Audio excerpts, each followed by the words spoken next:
standing for the playing of our national anthem by your Symmes Valley Marching Band. Bow your head. Lord, we thank you for giving us this day and a chance to gather and play the game we love. Keep us safe from injury. Help us play with strength, focus, and good sportsmanship. I pray for a great season of good memories. May we honor you in our words or actions and how we treat one another. Help us share your light within to others around us. Win or lose, we give all glory to you, God. In Jesus' name, amen. Amen.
Good evening, ladies and gentlemen. Welcome to Warwood, where tonight your Symmes Valley Vikings are hosting the River Valley Raiders. I'm John Sharp, joined as always by Ryan Wilson. And Ryan, after last week, I'm really excited to have a home game this week. Yeah, John, last week's game really exciting. Not a lot of defense, but a lot of offense, and Symmes Valley able to score enough to come out with the win up in Meigs County and say against a much larger school and a much better competition than what they saw in week one against Chesapeake, too.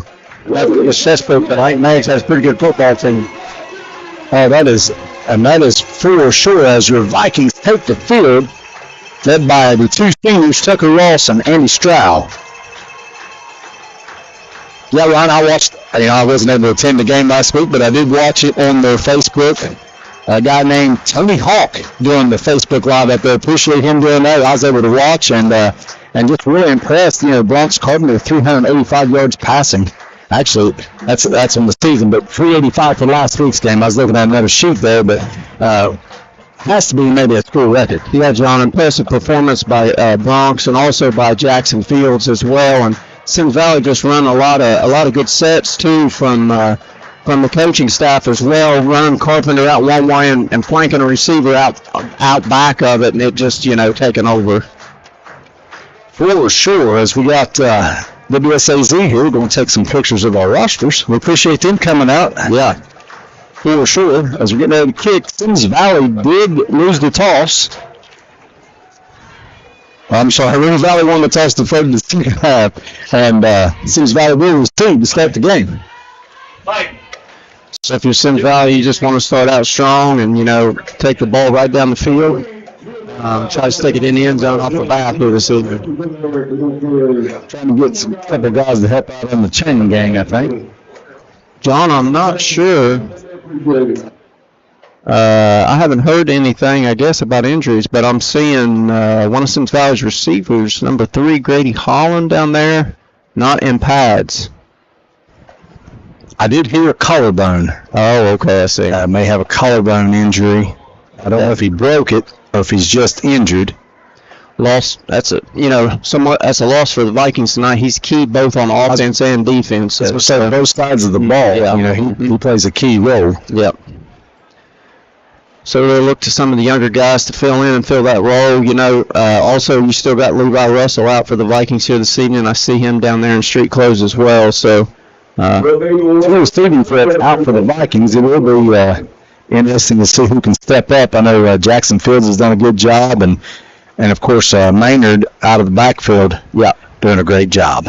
They'll look for some of the freshmen too, Beckham Roth and maybe all the names left me, John. Mine's getting old. Mason Adams, another freshman. Step up and play some larger roles here tonight. Now, River Valley hadn't had much success on their season so far. I know they were down 45-0 at halftime up at South Gallia last week. So, if you're Symmes Valley, I think tonight's a game you don't want to mess around with. You want to just, take care of business and try to get out here with a win tonight.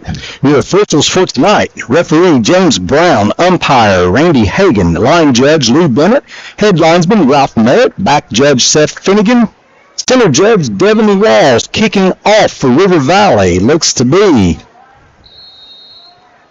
I can't tell if that's a 12. Yes, that's Tyson Hirschman. Kicks it. Jackson Fields right up the middle, making tackles, takes it to about the 40-yard line, make it the 39 of River Valley to start Symmes Valley with great field position. John, that's a touchdown saving tackle there by Aiden Waynes from River Valley. If he hadn't have got him, he was going to go the distance there. And this is good for Symmes Valley because last week, John, one thing they struggled with outside of, they couldn't really stop Megs, but struggled with field position on kickoffs. Megs ran one kickoff back for a touchdown. It got called back. And then, Megs was always flipping the field on the kickoff. So good start for the Vikings. Number 5, Bronx Carpenter's your quarterback for Symmes Valley. He'll come out in the shotgun, flanked by Asher Maynard. 2 split each way for Symmes Valley. So I see J.R. Turner. Looks like he's in the game, filling that role for Grady Holland. Passes out to Maynard. He might have got back to the line of scrimmage, be second down and long here for Symmes Valley. River Valley really seemed to be all over that play. Maynard just nowhere to go to get going there. He had 3 Raiders on him right from the get-go. Second down and 10 for the Vikings. 3 to the right, 1 split to the left. Snap to Carpenter. A little bit of a blitz. Nice pass outside to Raw. Nice move. Makes a nice spin to the inside. Still on his feet, and he is down about the 25. They went 1st and 10 for Symmes Valley. John, I think they called him. No, that extra half a yard there he got, but good effort there by Roth after the catch. Symmes Valley quick to the ball. Same set. Same play, John. Got single coverage over here on Roth. Fakes to Maynard. Goes that. Wide open. Got flags on the play. And there's one man downfield. Is that right? I think he said 54, maybe. Not sure which lineman it was, so that will come back. That pass was to, who was that pass to? Jackson Field. There's that man again, John. Yeah. He was Johnny on the spot on almost every big play last week was Jackson Fields. So that'll back the Vikings up. Still be 1st down and 15. Another good play design there, though, John, and good read from Carpenter to find Fields on that backside again wide open. Same set again for Symmes Valley. Snap to Carpenter. Carpenter looks, pump fakes, goes towards the end zone for Roth. He makes the adjustment. Great play by Roth. Touchdown. Carpenter got a little pressure on him there, John, and kind of underthrew that just a little bit. Roth made an adjustment on it, like you said, and great catch there by Beckham Roth, the freshman. One of those 50-50 balls. Yeah. Let his receiver go get it. And even and he was double covered and still was able to go get it. 2 white shirts there, John, but Roth able to make a play on the ball. Miguel Ferreira coming to kick the extra point, number 13, freshman. So what was that, John? 3 or 4 plays? Yeah. Kick is up. And good. I was trying to see who was holding there. Jordan Nance? Yep, sure is. Holland's usually the holder, so somebody different. So the kick is up and good with 10:52 left to go here in the first quarter. Vikings on their first drive take it all the way in. 7-0. He looked good at Meggs there last week too, John, kicking, but on one extra point got it blocked with some pressure up the middle. So Ferreira's really done a good job of kicking extra points for the Vikings. Haven't really needed him to try a field goal yet in the season, but like we say, nice to have that weapon in the bag. Great start for the Vikings too. This is what they wanted.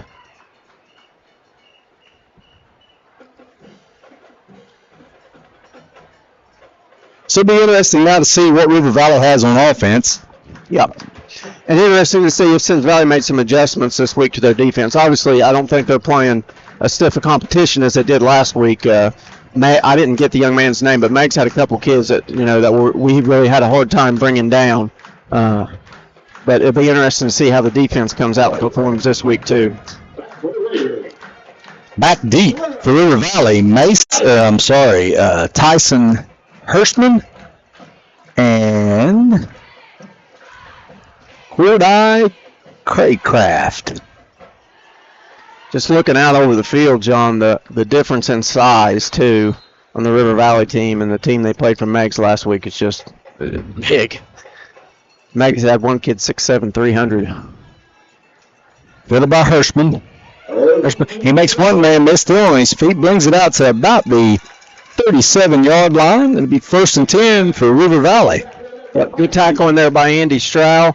Had a couple misses there, but that's what you always want to see on defense and special teams especially, is guys flying to the ball, right? That's exactly right. 1st and 10 for the Raiders.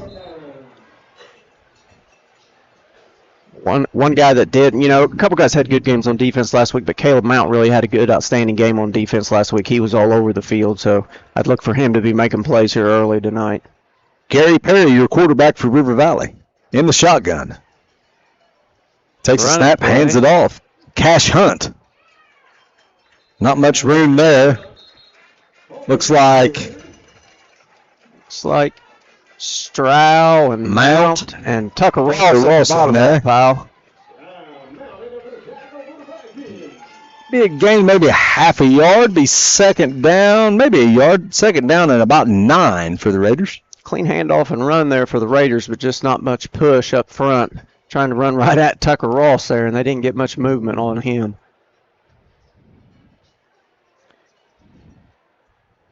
Perry in the shotgun, flanked by Hunt and Morgan Hash. Snap to Perry. He'll hand off to Hunt again to the left side. Nothing there. Tucker Ross all over. Yep. Tucker Ross again just making plays in there, John, getting penetration, and River Valley just not able to get anything going here. So it's going to be 3rd down and 10 for the Raiders. John, River Valley, pretty good sized school. I believe they're D5, but not very deep either. As we look at their sideline, I don't see many backups over there in play either. So, well, someone asked me earlier today, and I said, with all these changes in the divisions, I know they're 5 or 6. I don't know. I believe they're 5. I could be wrong on that, but I believe they're D5. Perry in the shotgun. Here comes the pressure. Here comes the blitz. Here comes Maynard up the middle. Oh, was able to time it about right. Nice move. The ball is thrown and caught. They will be short of the 1st down, but it's a nice play. Nice throw by Perry. Caught in there by number 24, Aiden Walmsley.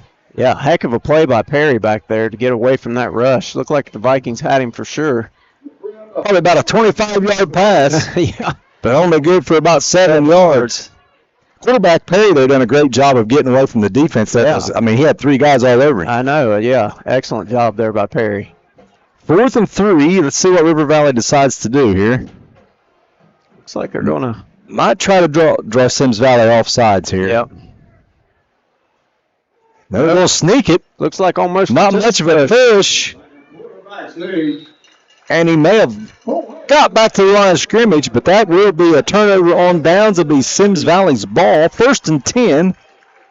Right at about the 44-yard line. Much better out of Symmes Valley's defense this week, John. Really, the first 2 plays netting nothing, and then just a great individual play by River Valley's quarterback Perry there on that 7-yard gain, and then nothing there really again on 4th down. So Be 1st and 10 for the Vikings. Chain Gang is still getting things set up over there. Symmes Valley's ready to roll here. Vikings come to the line. 4 wide, 2 each direction. Carpenter flanked to the left by Asher Maynard.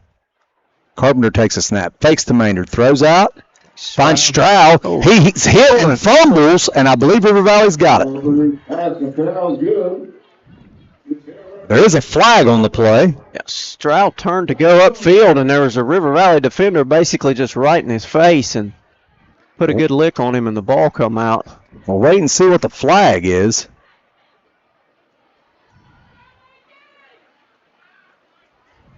Sure what the flag is about there, John. A lot of discussion about it. Yeah, a lot of discussion out there.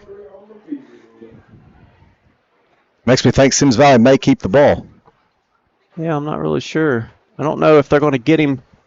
He hit him straight up. It didn't look like a hit or anything, but no, I thought maybe it might have been a just a earlier penalty that might negate the. Yeah, it'd have to be an offsides or a defensive hold or something like that. But the ball came out pretty quick, so I'm not sure. I guess the figure is, there's just a lot more calls that can be against the offense in this situation than there's against the defense, right? You got offsides, legal guy downfield, holding, all kind of different things. So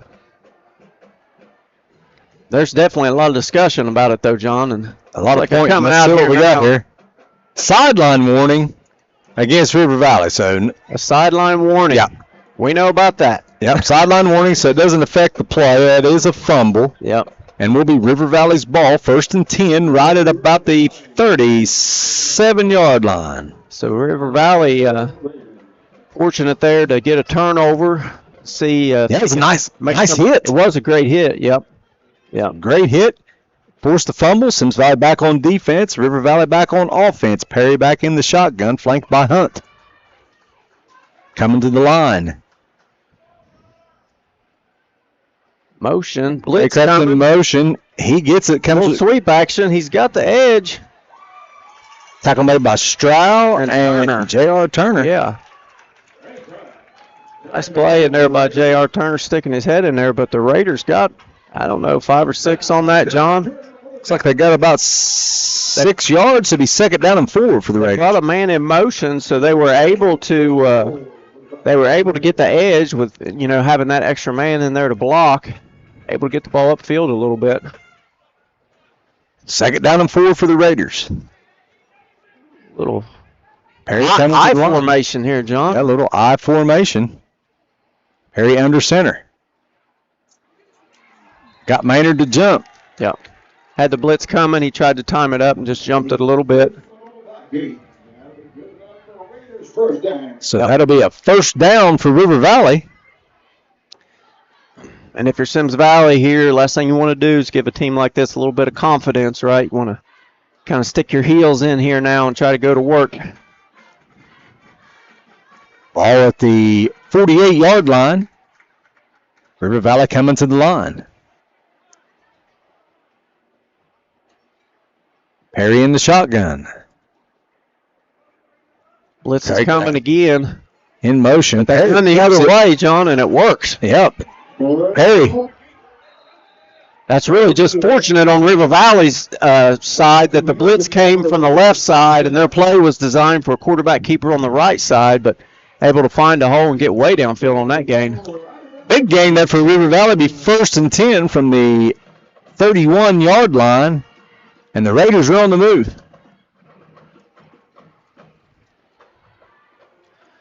Let's see here, John, as Symmes Valley continues to bring that pressure. They've only gotten home once, really, and the quarterback was able to get away from it from the one time they did get home with it. But it looks like they're coming again. Perry in the shotgun. Snap. Oh, he's able to catch it. Looks to throw. Has a man open. And it's intercepted by Jackson Fields. What a great play. 3 Symmes Valley players there. One guy was blatting it down. Jackson Fields was going for the interception and almost came up with it. That's like Freeman trying to reach up there and knock it down, and Fields just about caught it. But again, John, a headsy play there from the quarterback from River Valley, right? Broken play, and he's taking off running, but then he sees his man behind the defense there and almost got it out to him. I'm really impressed so far with this quarterback, Gary Perry here. Looks like he's a junior from River Valley. 2nd down and 10 from the 31. Perry flanked by Hunt and Hash. Pressure coming. Handoff is to Hunt. Cash Hunt, nowhere to go. Yep. Tackle made by Zane Wilson. Got him by the feet again. Nice play there by Zane. Yeah, John, nice contain there, not giving up anything on the edge. So now we come up with 3rd down here for the Raiders. Lost about a half a yard there. Maybe a whole yard, real close to it. Be interesting to see if Symmes Valley brings pressure again here, John, on 3rd and long. Perry in the shotgun, flanked by Hash. Hunt in motion. Fake to him. There's play up the middle for Perry, but Symmes Valley's all over it this time. Yeah. But I would say they went for it on 4th down last time. I'd say they're probably their own territory, so I'd say they're going. But you see that time, John, that's the same. They run that guy in motion. They had the good sweep play coming this way last time. That time, they didn't run the sweep. Quarterback kept it up the middle. But good job by the linebackers there from Symmes Valley staying home and making those plays. Be 4th and a long 9 for the Raiders. 6:25 left here in the first quarter. It's probably just a read play from the quarterback position there, coming both ways. First time it was to the back, and that time he kept it. Trying to draw Symmes Valley off. Almost did, but nothing happening. Perry. Maynard. Not hit. No, Maynard. No need to wrap on that. Just the shoulder shove straight to the ground. The coaching staff for River Valley is wanting some kind of penalty there, but he led with his arms. Yeah. Forearms. I mean, that's just like, we used to do that in the hall, run into guys in the hall. Yeah. Push them. There's no wrap or form there. That was just to knock him down. So Symmes Valley will take over on downs. But you see the explosiveness from Maynard there. Just looked like he shot out of a cannon there. Yes, Asher Maynard. 6'2", 215, sophomore. Symmes Valley 1st and 10. Oh, that ain't working. Stroud flips it back to Carpenter. That was all kind of bad stuff going on there. I'm not sure what they're going to call here. I don't know. I don't know if they were trying a trick play there where it was going to go to Stroud and then back to Carpenter for a pass. We've seen that a few times, but it didn't work because 24, again, Aiden Wamsley blew it up. So I'm going to say it's double. It's an illegal forward pass because technically that was a pass to Stroud, and then Stroud threw it forward again. Right. Okay. So that's what I'm guessing is an illegal forward pass. Yeah. Which I think probably River Valley would decline, right? Because Symmes Valley lost, 5 or 6 yards on the play, so it gets you to 2nd and 16. I'm not sure on an illegal forward pass if that's 5 or 10 yards or what that is. Or a loss of down. I know a grounding, intentional grounding's a loss of down, but I'm not sure on an illegal. Oh, no flag, so it must have been backwards. Okay.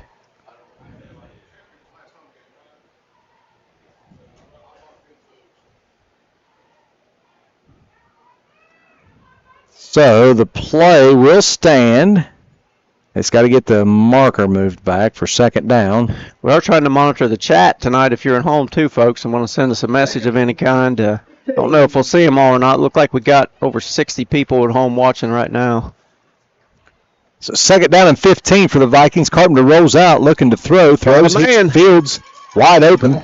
Oh, a little late there out of bounds. A little late. Looked like a little late. That's a gain of about 18, and that'll be 1st and 10 right at the 50 for Symmes Valley, and they're already coming to the line. Jackson Fields always finds a way just to get open, John, and I think Carpenter looks for him because he knows he's sure-handed and finds that way to get open. So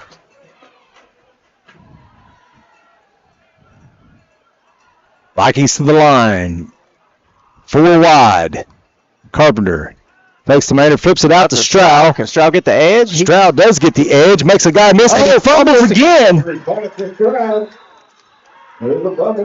That's Perry and Wambley there again, John. I thought he had Perry beat, but ball just come out as he was getting by him. So as he was trying to make his move there, trying to get around the corner, and does lose the football. So River Valley will take over after another Symmes Valley turnover right at the 38-yard line. Symmes Valley seems they can't get out of their own way here, John, starting off. So still in good shape in this game here, but look for your defense to step up and make some plays here.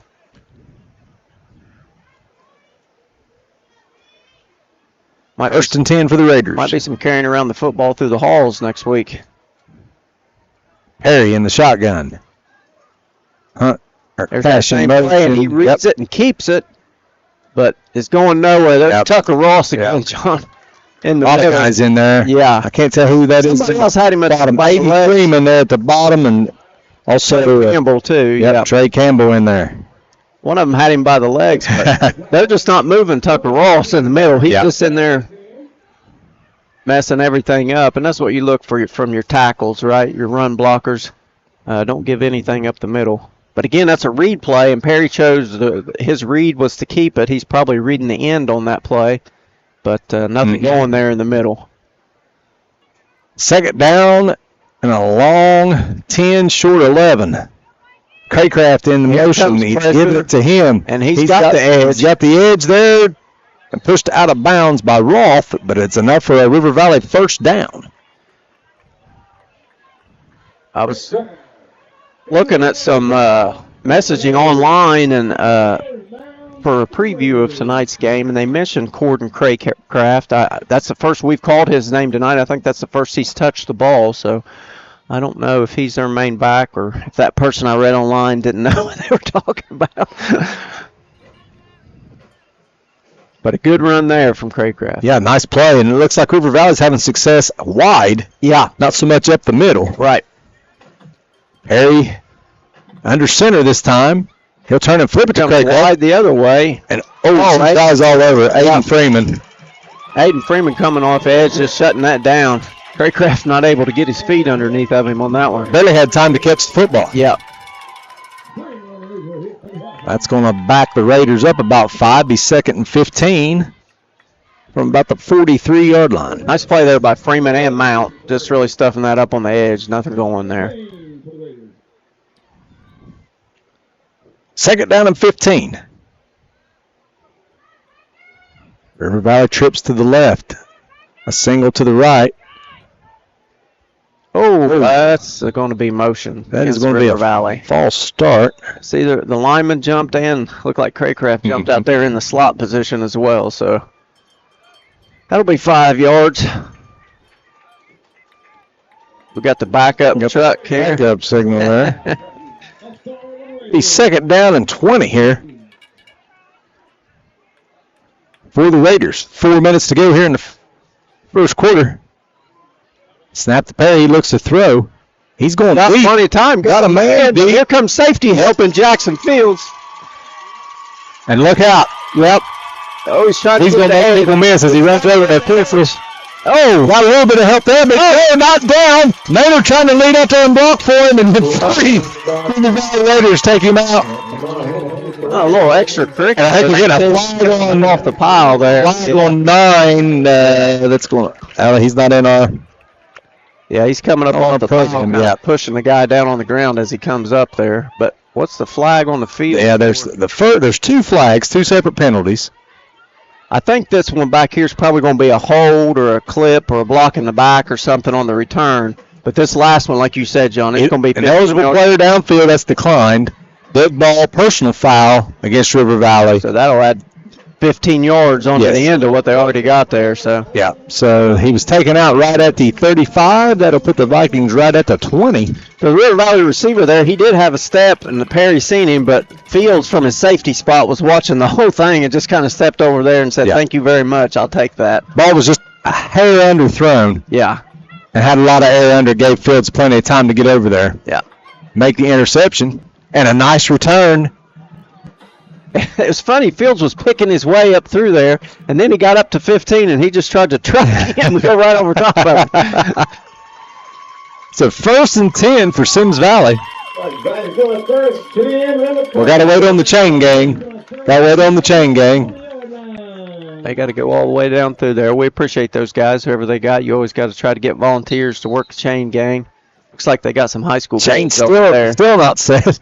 But we're playing. Hand off to Maynard. Maynard makes a nice move, still on his feet. Takes it down to about that 10-yard line. It's going to be close to another first down. Let's see where they mark him. He's going to be just short. It's going to be 2nd down and less than a yard. Symmes Valley comes to the line. Ball snap. Carpenter hands off to Maynard. Maynard makes a guy miss. Goes up. Got enough for the first down. It's going to be 1st and goal for Symmes Valley. We'll find out about where they mark the football. Looks like about the 8-yard line. Symmes Valley trying a little ground and pound here the last couple plays, John. Finding some success with Maynard here. They come to the line. 1st and goal. From about the 7. Snap fake to Maynard. Carpenter rolls out, about loses his foot, and he's going to try to keep it, and got it. Slide into the end zone. Touchdown, Symmes Valley. Thought he was going to get hit right there at the goal line, John, but just a little last shimmy to the right. Yep. Made the guy miss and walks in for the touchdown. Nice moves by Carpenter there. Nice job by the offense. Symmes Valley able to create a turnover of their own and get it in the end zone. With 2:41 left to go in the first quarter, Miguel Ferreira will come to kick the extra point. Been held by Jordan Nance. I believe Andy Stroud does the snapping. Low snap. Kind of takes the timer off. Yep. Yeah, just a low snap. It's Bronx Carpenter out there. Looks like spotting it, holding for him, John, but he was unable to get it down. That's Jordan Nance. Oh, is it? Oh, yep. Okay, number 9. Yeah, you're right. I'm sorry. Oh, that's all right. Crumpled up there, looked like number 5. Yeah, I know. Well, you had me second guessing myself. So, extra point still good, 13-0, 2:41 to go in the first quarter. And Symmes Valley looking good on both sides of the ball tonight. Yeah, John, looking pretty good so far. Really, other than the turnovers and that failed extra point there, everything looking really good running Symmes Valley's way here. I have seen more fight from River Valley, though, than I expected to see. They've had several successful plays there on offense, but, you know, Jackson Fields comes up with that turnover and then really just all running on that drive for the Vikings with Maynard and then Carpenter capping it off there at the end. Let's take a quick look at some scores here early on in the second quarter. Beaver Eastern Eagles 7, Minford 7. I look for that game to get ugly, John. Third quarter, I know they bumped this game up to 6 o'clock, so it is third quarter, Rock Hill 34, Oak Hill 0. That one's surprising to me. The Battle of the Hills one-sided this year. Yeah. Chesapeake and Northwest tied 7-7 in the first quarter. Reedsville Eastern 7, South Gallia 6 in the first quarter. I look for that. That should be a good game tonight. Two good football teams there. And we'll do one more. Nelsonville York 7, Cold Grove 6. It's another good game tonight. I've heard Nelsonville York has a good squad this year, and I know Cold Grove has a pretty good team as well. Craycraft and Hirschman back deep. Vieira with a little pooch kill. I don't think he can advance that, can he? Jackson Fields picks it up. Oh. He took it to the I don't know that he can advance that. No, I don't think so. But it is recovered by Symmes Valley. It will be Symmes Valley's ball, but I don't think he can pick it up and run it. So it'll be Symmes Valley's ball, probably right about the 45-yard line. I don't know who the ball boys are I know who one of them is, but I don't know who that second ball boy is for Symmes Valley, but he's a smart young man. Got a Cleveland Browns shirt on down there.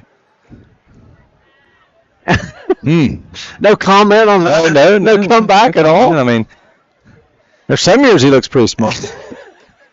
In the 1980s. You never know. He might be one of the Cleveland Browns quarterbacks that got submitted. He actually might be a quarterback for him. It just He just got cut last week. So let's see what we end up working out here. Yeah. Good call, John, on that. Not able to advance that. It wasn't really an onside kick, I don't think. No, it's we talked to Coach Carpenter there a couple weeks ago. It's just something they're trying to do just to put it towards the sideline to keep a big return from happening. Yeah, squib.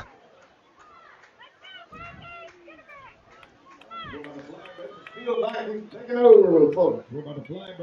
First and 10 around the 40-yard line. First and 10 around the 40-yard line. All right, John, let's see if the Vikings can put 3 scores up here in the first quarter. So the Vikings will take over right at the 40 on the Pooch kickoff there. Carpenter in the shotgun. Got Rolfe out here blitz alone. Carpenter picks up the bad snap, and he'll just go down.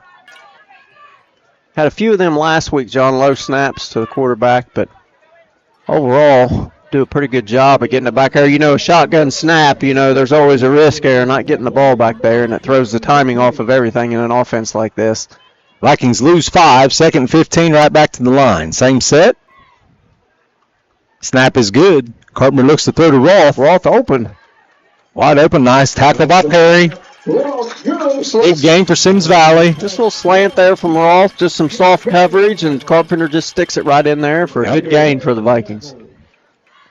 It's going to be 3rd down and about 3 for the Vikings. Snap to Carpenter. He'll hand it off to Maynard. Big hole.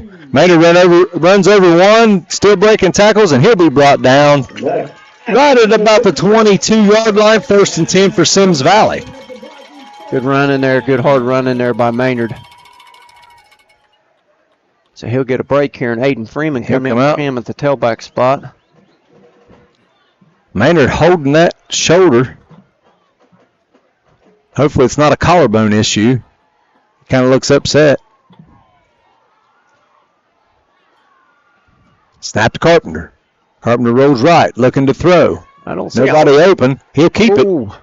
Makes a nice move. I was looking downfield for somebody to break open, but I didn't see anybody. And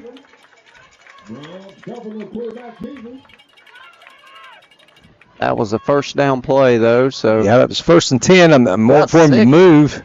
Looks like got that where the ball's at.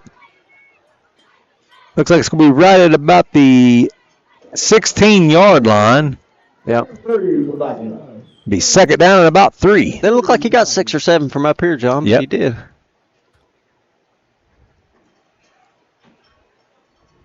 Carpenter takes a snap, looking to throw again. Has a man open. Oh. Misses. I couldn't tell who that one was intended for. Was that Fields again? Yep, that was Fields again, John, but he fell down. Lucky that ball was not intercepted because it hit the River Valley player right in the hands. And that'll stop the clock with 37 seconds left here in the first quarter. Symmes Valley still looking dominant in this game, but a little loose with the football here. Already fumbled twice, nearly an interception there. Let's see if they tighten things up here. Freeman in the backfield with Carpenter. Carpenter takes a snap, quick out to Jackson Fields. He comes up, and he's going to get tackled by about 5 or 6. First guy in there was number 24, Aiden Walmsley. That should be good enough for a Symmes Valley 1st down. That'll stop the clock. Stop the clock momentarily. Now they'll wind it after they get her set. Oh, they're inside the 10, so there's no more 1st downs here. 1st and goal from about the 9. Play coming in from the sideline.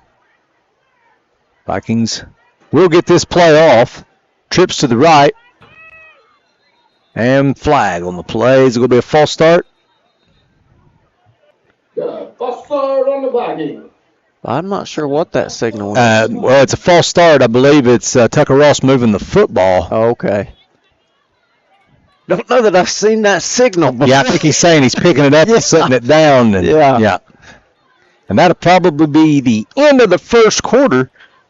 with Symmes Valley 13 and River Valley 0. Symmes Valley will come back out first and goal from about the 13-yard line. Yeah. Coach Ferguson, too, running out on the field there.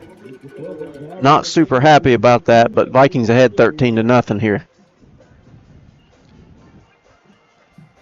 So we're going to look at some statistical leaders for the Vikings here. You got Bronx Carpenter on the screen here, just having a great year, 583 yards passing with 7 touchdowns, 78% completion percentage. It's just unheard of. Next, key running back for the Vikings, Asher Maynard, 114 yards on the ground and 6 touchdowns in 2 games. Also just been a beast of running the football. Then your number 1 target receiver for Bronx Carpenter has been Jackson Field, has 322 receiving yards on the season with 3 touchdowns. All of those touchdowns coming last week. Just had a huge week last week at Meggs. And then on the defensive side of the ball, Caleb Mount just been all over the field. He leads the team with 16 tackles, also with 2 sacks on the season. And John, last week I just noticed, Caleb, the defense struggled last week, but Caleb didn't. He was all over the field making plays. And keeping Meggs kind of at bay enough so that Symmes Valley could win that game. And, Mount 16 tackles, in just on the year, 2 games. That's a great start for him. Not from the linebacker position either, right? From the defensive end position. So, big start to the season there for Mount on the defensive side of the football. And Symmes Valley just, these first 2 games have just looked, especially on offense, have just looked great. And, and they're fairly young squad. 2 seniors. Yeah. So, very exciting time. You need to come down here and check these guys out in person. We have a great crowd here tonight. I think the key thing for Symmes Valley this year, John, is why I was talking about the couple guys down there in the beginning. It's just going to be injuries. They're just not real deep. So if you get, a couple key guys injured, you don't have them for some of your key games, it's going to be difficult for them just because, you can just see on the sidelines over here, we don't have, there's not a lot of subs to put in there. Handoff is to Maynard. Maynard nice guys, and he's going to walk right in. Touchdown, Symmes Valley. He just called off his stats there. A good run from Maynard, but also a good job by the line there, John. Yes. He was 4 to 5 yards deep before he had to make a move on anybody, so nice job there by the Vikings all around. That's what you like to do if you're a running back. You don't want to have to make a move to gain a yard. You want to have to make a move to get to the third level, right? Right. To get into that secondary. Symmes Valley will go for 2 after the last time they missed the extra point. Carpenter looks to throws quick slant there. It's caught, and it is good. Yeah. Is that Roth? Yeah, Beckham Roth with the 2-point conversion. Just a little quick Roth. Just a little quick slant there. Carpenter kept that ball low, so only his guy had a shot at it. So good execution there on the 2-point try from the Vikings. So with 11:55 left to go here in the second quarter, it's Symmes Valley 21, River Valley 0. John, this is, you don't know until you get to a game what to see, but based on scores and how bad South Gallia beat River Valley last week, this is kind of what we were expecting this week. Now, if you're River Valley, you want to see your guys continue to play hard. They've had some good plays so far in this game, and you probably just want to build off that. And if you're Symmes Valley, you want to maintain your composure here. I'm sure they would probably like to leave their first team in the game here most of the first half and get hopefully a sizable lead at some point in the second half and be able to get some of these second-team guys in there. That is for sure. Hey, well, we've got a quick minute here. Let's introduce the Symmes Valley cheerleaders. Senior Lindsey Freeman. Senior Riley Loudenberg. Junior Autumn Justice. Junior Candy Nance. Junior Maddie Bevins. Sophomore Kylie Dickus. Sophomore Posey Holland. Sophomore Aubrey Ramel. Sophomore Brinley Gore, and freshman MZ Carpenter. Miguel Fiera will kick it off for the Vikings. Back deep, Craycraft and Hirschman. John got me a quick drink of coffee there, but let's watch this kickoff return first. It's Hirschman. Nice block on Freeman there. Tackle made by, see who gets up there. Is that Nance? It's Jordan Nance with the tackle. Nice play. And you can even see Mount in there on kickoff coverage just flying all over the field after the football. Well, Freeman had a bead on him, and I couldn't tell who it was for River Valley, but somebody made a great block on him and took him out of the play. We appreciate everybody tuning in tonight, too, and watch this game here tonight, because you got a lot of stuff going on tonight, John. Like we was talking, you got an NFL football game in Brazil tonight, and tennis fans, the U.S. Open men's semifinals are on tonight, too, so all kind of stuff on tonight. If you still care, the Reds have the Mets, and if you can sweep the Mets, you're back in it, but if you don't sweep them, I'm just going to quit watching. Perry into shotgun. Craycraft in motion. They'll fake it to him. Perry will keep it. Got a little bit of a hole, but Maynard meets Asher Maynard in the hole. Asher Maynard says hello. Looked like he thought he had some running room. Yeah. He did have a little bit of running room. He just didn't make it very far. Just to run into Asher. Yeah. Game of about 2 will be second down and 8.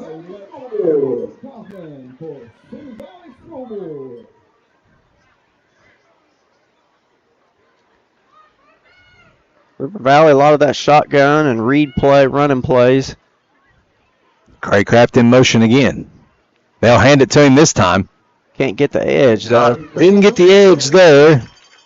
That's Ross Maynard, but the first one to him was Mount. I do believe that's who gets up. Yep. Caleb Mount. Gets back to about the line of scrimmage where they start to be third down and 8 for River Valley.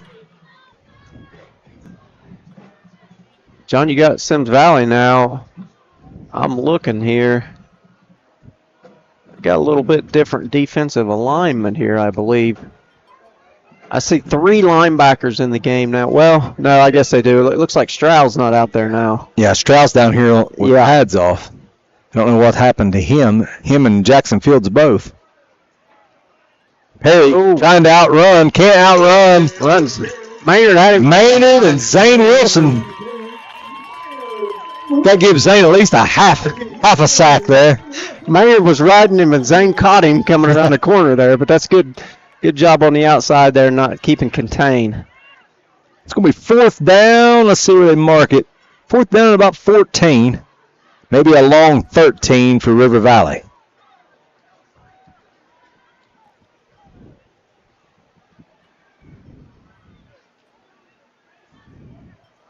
Snap back deep. That's Hirschman going to do the punting. He kicks it here towards the sideline. Get away from it. Ferguson Young. If you're that ball almost could have been fair caught there, ideal place. But of course, in high school, kids don't go over that a lot. But that would have been ideal for a fair catch. But if you're not going to fair catch it, and there's that many white jerseys around you, let it hit. Get away from it. Let it go. Nothing good's happening. That was Beckham Rolfe back deep. On the punt return. No return. Ball's going to be spotted right at the 21-yard line. 1st and 10 for Symmes Valley. So good job by the Symmes Valley defense there, John. Really giving up nothing to the Raiders. 3 plays and then a punt.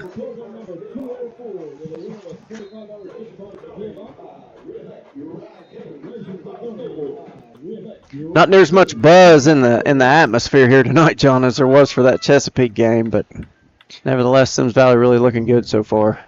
Carpenter in the shotgun, trips to the right, flanked by Freeman. Looking to throw, looking to get Beckham on the outside, can't get it. He has to scramble. Carpenter got a man there. J.R. Turner had to wait on it, but he got it. Yeah. River Valley got a little pressure, and Bronx had to move around to get away from that pressure, but when he looked up, Turner was behind the defense. 48-yard pass from Carpenter to Turner. Be first and 10 for Symmes Valley right at the 31-yard line. Big play there for Symmes Valley. Good to see J.R. Turner out there, too, filling in for Grady Holland tonight, doing a great job. Freeman in the backfield, snap to Carpenter. He's looking to throw again. Got Rolfe coming across the middle. Yep. Hits him. Yep. He makes the catch. He's got one man to beat. Can't get down inside the 5. Down inside the 5. It will be 1st and goal for Symmes Valley. Nice view of that play we had, John. We could see right what Bronx was looking at. You could see Beckham coming open right across the middle. Good job by Roth there catching the ball and getting upfield. It's like they're right at the 4. Marked him out right at the 4, maybe just across the 5 for first and goal for Symmes Valley. Play coming in. Play clock down to 15. Still got plenty of time getting everybody lined up. Maynard now back in the backfield with Carpenter.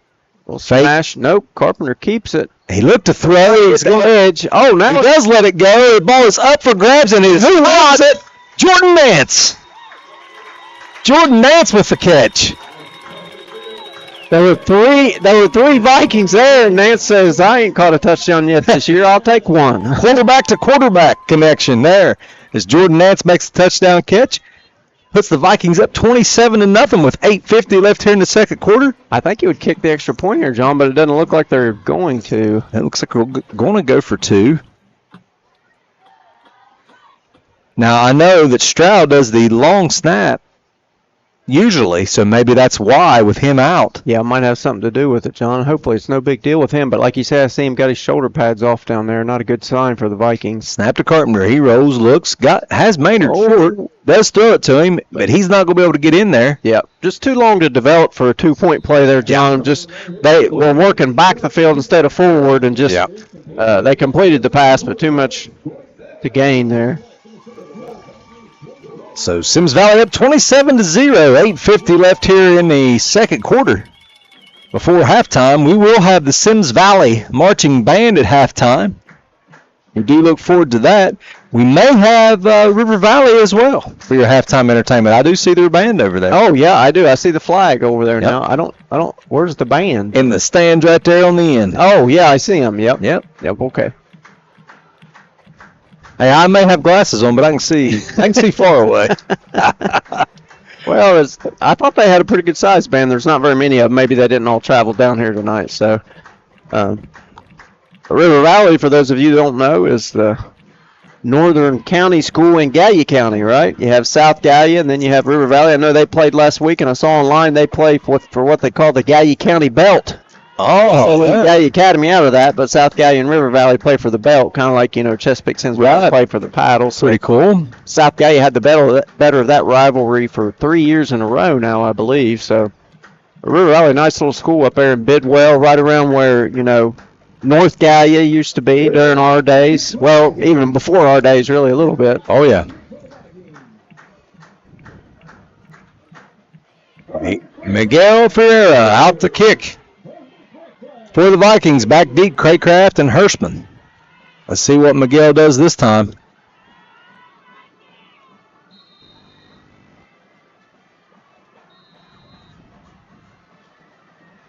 He'll kick it deep. Hirschman will have it. He's got it. He'll bring it up the middle. Not a whole lot there. Boys! Let's see. That's a marker. Yeah, it was a marker. Not a flag. It's just a marker for the fumble. 63. Aiden McDaniel makes the recovery on the fumble, and River Valley will keep the football. Caleb Mount there again. He was just taking on his blocker right into the guy trying to run the ball. You mentioned that marker they threw out there. Those used to be blue, and you never got those confused with a flag. But the first year they changed those to orange, every game I watched on a live stream and the games I bet, I was like, is that a flag? No, yeah, that's you the really think marker. They ought to make it a different color to make it a little different. I mean, I don't know how many times just in the quick of a game you look out there and think there's a flag. The only thing I can figure is you help the guys like us up here be able to see that, because if it's blue, you can't even tell where they throw it. But yeah, that orange matches that yellow a little. How about neon green? Oh, nothing there. And hand off to Morgan Hash. Not a whole lot there. Tucker Ross. Tucker Ross having a night tonight. Seems like he's in the backfield on every play. Let's see where they mark it. Looks like he got right back to the line of scrimmage. It'd be 2nd down and 10 for River Valley. So, John, we haven't talked about the weather tonight. Hoping we get this in before anything comes in. It's supposed to have some weather coming into the area. Now they're saying later this evening, though. But this afternoon they were saying it was going to be right around game time. Well, I know that's, we mentioned Rock Hill, Oak Hill moved their game up a little bit to try to make sure they miss those storms. Yeah. Snap to Perry. Craycraft in motion. They hand it to him. He's got some room here around the corner. Jackson got some trying to get it to him. Oh, yeah, there we got one of those holes. Yeah, Zane Wilson with a great tackle right there. There's enough yardage for first down, but there is a flag. Oh, that was a good play because I was watching him getting hold on the corner because he couldn't secure the edge. And then there was another hold down the field here, so he recovered down the play and made that play. Yeah. So it is a hold against River Valley. That'll bring it back. It will remain second down. Yeah, Beckham Rolfe would have had a tackle there. Yeah. Or at least would have had a shot at one.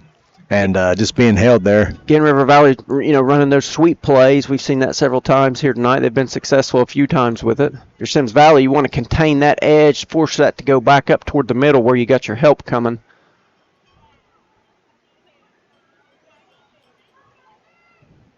Second down and about 11. Snap to Perry. He's going to keep it. St. Wilson's going to try to keep him. On the keeper. He run out of bounds. Rolfe run him out of bounds. It's going to bring up. He might have gained a yard there, maybe 2 yards, about 3. So it's going to be third and about 8 for River Valley. I got my brother-in-law texting me scores here, John. Gallia Academy's up 14-7. Somebody at the end of the first. I told him that they wouldn't be that bad this year. They must have. I'm not sure who they're playing tonight. We'll check that score. Check that score. I did see it. There just wasn't a score yet when I looked at it earlier. Oh, there's movement. Something happened there. Yeah, something was going on there. That did not look right. Yeah, that's on the it's going to back. Yep, it's going to back River Valley up 5. It's going to be third and about 13. Ironton up 6-0 on McNicholas, and this is still first quarter. Now, is that who? So they played Wheelersburg already, right? Yep, last week. Wheelersburg beat them, 10-7?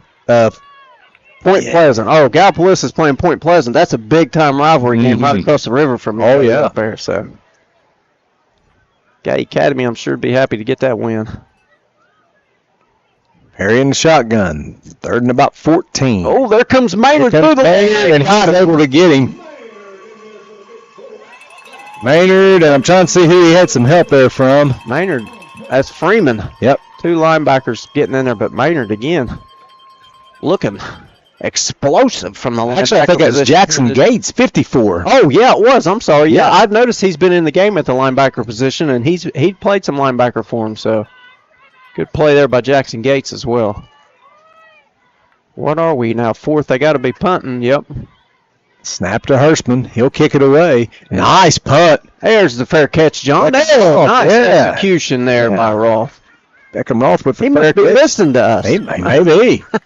Maybe his dad's listening to us while he's in the stands and just telling him. Yeah. And we made a good point. But perfect execution there. I mean, he saved them, probably 10, 15 yards, depending on how that goofy football rolls. You never know how that thing's going to roll. It's going to be 1st and 10 for Symmes Valley. The Wilson Family Farm. From Montana Reynolds for Symmes Valley School Board. So, John, you're looking here, Symmes Valley, 6 minutes left to go in the half. You'd like to get at least one more score in here before halftime if you could to feel good about it. I think, you don't ever want to look too far ahead in games like this, but if you can get up by 30, I believe it's a running clock, and then you can run your second team in there and get some guys some playing time. I've seen teams beat teams like, 70-0 in high school football.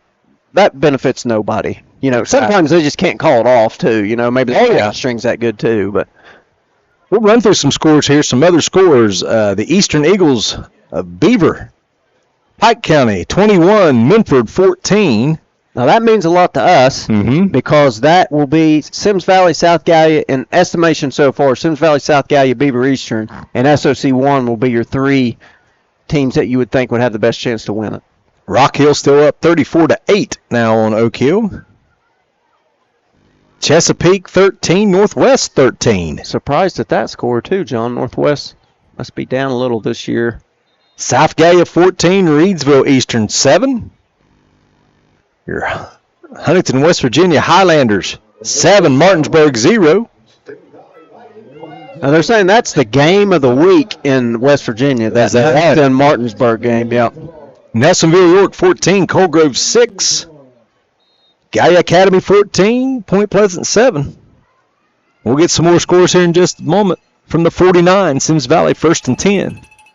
Snap to Carpenter. He'll flip it out quick. J.R. Turner makes a nice catch. Yep, close to a first down. Turner fitting in nicely here tonight, John, making some plays. We saw Jordan Nance make a catch there in the end zone as well. It's going to be 2nd and short here for Symmes Valley. Snap to Carpenter. He pumps. Going deep. Going deep. Has Maynard. Maynard with That's a pretty tough catch looking over his shoulder that way. Kind of got him. What kind of catch would you say that was, John? That would be a Willie Mays. Yeah, been a Willie Mays catch. He had to. It ain't coming from his side like it usually is. That was straight over top of his head. So yeah, it wasn't over his outside shoulders. Kind of pulled him back towards the inside. That's a tough catch. And if you people at home think that is an easy catch, let's go down to the ball field and we'll try some out. Because me and John's tried it before. John's probably caught a couple that way, but they're hard. Carpenter flips it out. Is that Roth? I believe it is. Roth has got enough for the first down still on his feet and is now finally tackled there right at the 17-yard line. It's going to be 1st and 10. John, it looked like Roth had pressed the speed boost button on that play, and everybody else was still running on regular speed. And then he just got up there in the middle of them, and everything kind of stopped. I thought he was going to take it to the house. I don't know if he's been hit, if he might have landed on the football or something. He's coming off a little. That may have been all it was, or just his expenditure there on the play. Yeah, I said he hit the turbo button. Yeah. You got to recover after hitting that turbo button. Nance went in to play that outside spot. Pump fake going towards the end zone. Nice play by Jackson Fields. Makes a move. Touchdown, Symmes Valley. Now, John, they had this thing on ESPN they used to have on Monday. They would say you got mossed, for jump plays. That was a great play by Jackson Field there. I mean, that's just individual effort there, really. That's Bronx Carpenter just throwing it up and him making the play. Yep. Great throw, great catch, and a nice move to finish it off by Jackson Fields. Brings the score to 33-0. With 5:33 left here before the half, Symmes Valley will go for 2. Maynard flanking Carpenter. Carpenter will hand it to Maynard. Maynard will walk in for a 2-point conversion. It'll be 35-0 with 5:33 to go until the half. Yeah, John, I mean, now I think what kept the game closer there in the first quarter is just the turnovers, right? Symmes Valley gave up the ball twice there, and they haven't really punted or anything yet, so game just quickly getting out of hand here this evening. So get back to some scores here. The George Washington Patriots 7, Hurricanes 0. No score on the Raceland game, and we'll send out a happy birthday to Nate Hieronymus, who we know is in Pikewood tonight to watch his stepson Grant playing down there for the Raceland Rams. That's a nice field down there. Today's his birthday. I should have known that. You got the Scott Skyhawks 3, Wayne 0. Lucasville Valley 7, Piketon 0. Portsmouth 14, Greenup County 9. And Piketon and Lucasville Valley, John, both teams that's had good first week, so that's another big game this evening. Hillsboro 21, Portsmouth West 13.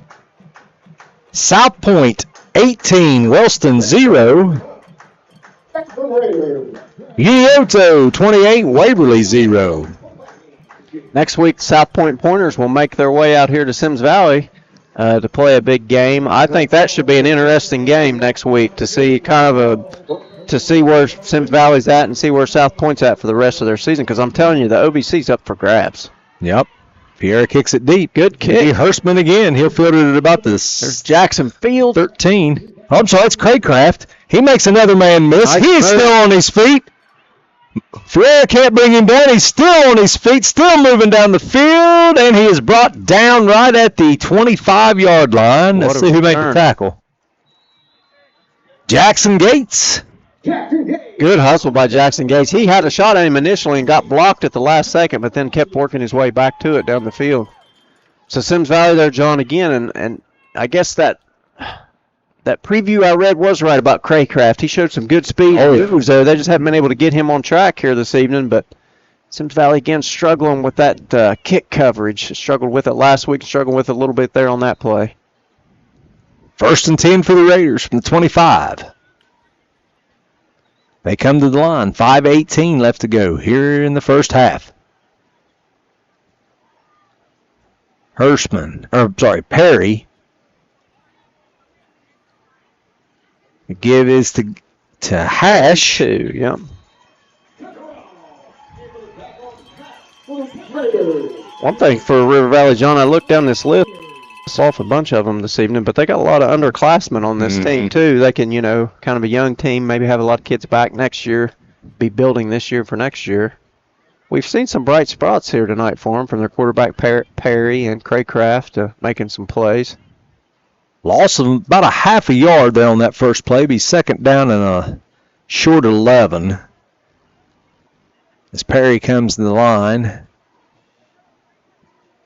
he'll have Hash in the backfield with him, Morgan Hash, who is a 5'8" sophomore. Oh, pre-snap penalty. Motion there. Timeout, River Valley.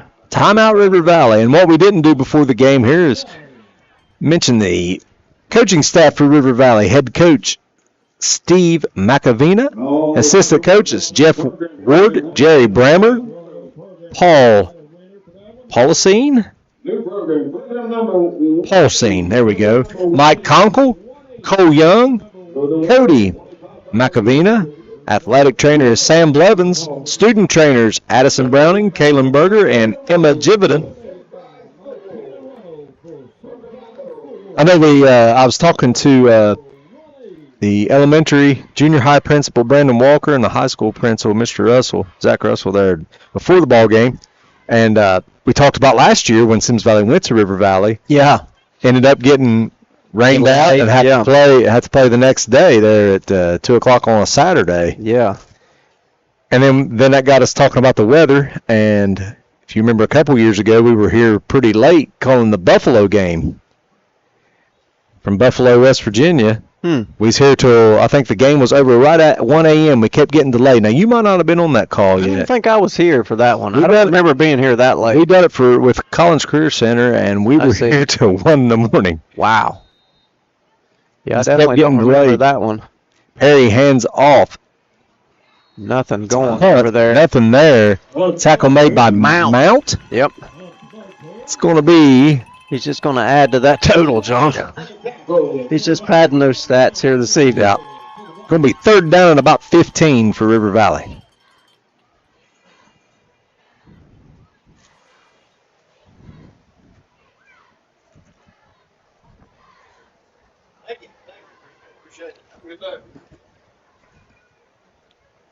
Third down and 15. Here comes River Valley to the line. Perry going to go under center. Craycraft and tight Hunt. Formation here. Very. They are going to pass the seam. Yep. Ugh. Just not there. That's kind of hard for that to be effective on 3rd and 15, though. That's more of a play when you're got a short yardage and you look like you're going to run it right up the middle, and then you run a guy out. Symmes Valley actually did that last week against Meggs. One play, run Maynard out. Play call. Yeah. Yeah, but you see Symmes Valley line up. Maynard taking the snap. You think he's going to run off tackle. Yep. And they lined up in that on, it was either 3rd and short or 4th. I think it was 4th and short. 3rd or short and 4th or short one. It was one or the other. I can't remember. Maynard made a great pass. Was that to Jackson Fields? I can't remember. I can't remember either. It's a great play call last week. Yep. 3:42 left here before half. Fourth down. 15. Perry's going to keep it himself right the outside. Edge. Oh, somebody come up and laid a hat on him, though, knocked him out of bounds. Can't tell who it was. Might have been Aiden Freeman or J.R. Turner. Couldn't really tell. Yeah. Somebody come up and made a nice tackle. They were, and whoever was out there lead blocking was trying to block. Yeah. They just took him and Perry out. So it'll be a turnover on downs as Symmes Valley will take over 1st and 10 right at the 25-yard line. Provided by Real Left Your Ride Paid for Symmes Valley School Board. Got a lot of things being given away up here tonight for the people running for school board. Yeah. Uriah Cade, Montana Runnels. Yep. Was Josh Saunders in there somewhere? Josh Saunders, I believe, is retiring. Is he retiring? I heard he was running again. Oh, is he? I don't know. Maybe that's new information. Andrews going deep. Got him. God! Oh, what a catch! What a catch! Jackson Fields. Holy cow, is WSAZ still here? I think they've left. That's a shame. That is a shame. We should clip that and send that to Sports Center. That should be on top 10 tomorrow. Holy cow, what a catch. What a catch. Carpenter with a great throw to get it out there. But Jackson Fields with the unbelievable catch. 1st and 10, Symmes Valley. Completely laid out and made that catch. That's what you call sacrificing your body to make the catch, John. It's about a 42-yard reception. Symmes Valley, 1st and 10. Carpenter will flip it out to Maynard. Maynard will make one guy miss. Then he's going to run over a couple and drag them along. Good gain there from Maynard. Symmes Valley still moving the ball. Symmes Valley first down. He's down right at the 21-yard line. I let him in here, John. He won't come in. He's already in here. Oh. He's on the inside now. We're just fighting wasps. Just for a few more weeks, though. I thought we was by that. Oh, now he's back outside. You stay out there. Shut him out. You stay out there. Down here where I'm at. Yep. I got some spray in the car. In the truck. 1st and 10 for Symmes Valley. Carpenter in the shotgun, flanked by Maynard. Trips to the right. Carpenter looks left. Pumps once for Raw. Throws it deep. It's a little underthrown. Almost. He broke open. The defender fell down. Yeah. But he just couldn't. The ball didn't have enough air on it for him to quite get turned all the way around. And he didn't have enough time to make the adjustment.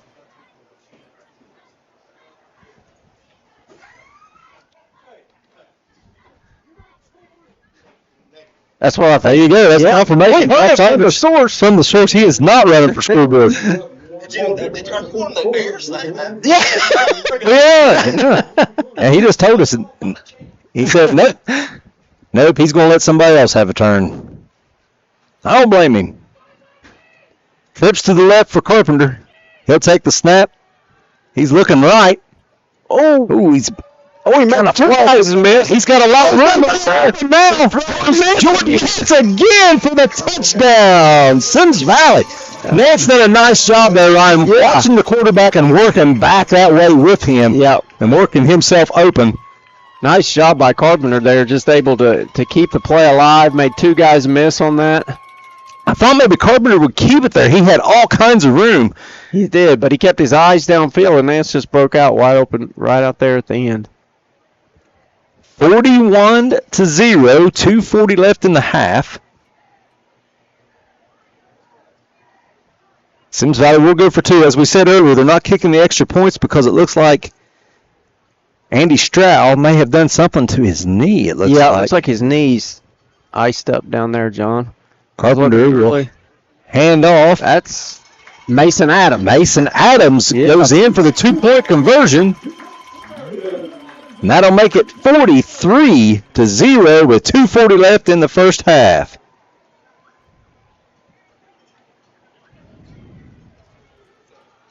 So John, Symmes Valley again in control in this game. 2:40 left here. You want to kick a ball off here and get a good stop here before halftime.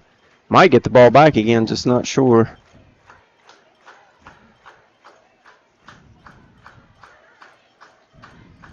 It will be a running clock in the second half. Yeah, it won't be in the first half, but in the second half. Second half only, yep. If you're wondering about that. A 30-point lead is what it takes to have a running clock, and that'll be in the second half as long as Symmes Valley is up 30. It's a shame WSAZ left. Yeah. Missed that play. Yep. I'm sure that they got some highlights, but it took Symmes Valley a while to get going there. But once they got going, they've been hard to stop here this evening. Just running the score up at will, really, here against the Raiders. And the Raiders have already taken their lumps the first 2 weeks and appear to be taking one again here tonight. But, again, you've got a whole another half of football here to play. There's a lot of things you can see from both sides here. And just want to see kids continue to try to give effort in games like this. Miguel Fiera will kick it off. Craycraft and Hunt back deep. Looks like he's going to kick another short one here, Ryan. Is he? Yep, he sure did. We'll just sideline. Now let's see. Caught by number 2. Oh, he makes a nice move. Hangs Nice into the tackle. football. Mason Adams. Mason again, Adams makes a tackle nice there. tackle. Number 2 there, Cole McCarley. Now, if you're wondering at home why Symmes Valley would do that, they're trying to keep that big return like River Valley had last time all the way down to the 25 and just about broke it. Yep. You think if you kick that short towards the sideline, you can corner that guy and at least get him down. And you don't have your good returners that'll be catching the ball up Right. front there, too. You try to keep the ball out of their hands. So Symmes Valley probably just trying to, you kick it deep, that 22 can run right underneath of it wherever it's at. So 2:35 left here in the first half. We'll have both bands here at halftime for your halftime entertainment. River Valley and Symmes Valley's bands both will perform. Perry, hands off to Hunt. Nowhere to go. Right there. Tucker Ross had some help there by, trying to see who it is. Might be Mount. It was either Mount or the Gates. Yep. I think it was Mount. Yep. Loss of about a yard. Be second down and 11. You see the time changing here. John, lights are already out here before we get to halftime. Just 2 weeks ago, we didn't even think about lights till well into the second half. Yep. Snap to Perry. He'll hand it off to Hunt. No, there again. There's Tucker Ross again. If you want to find the football tonight, folks, just find Tucker Just Ross. watch him. They can't block him. He is dominating, and they're going to bring him out here to give him a little breather. And I'm guessing that whoever's trying to block him from River Valley is clapping their hands for that one. Third down at about 12 here for River Valley.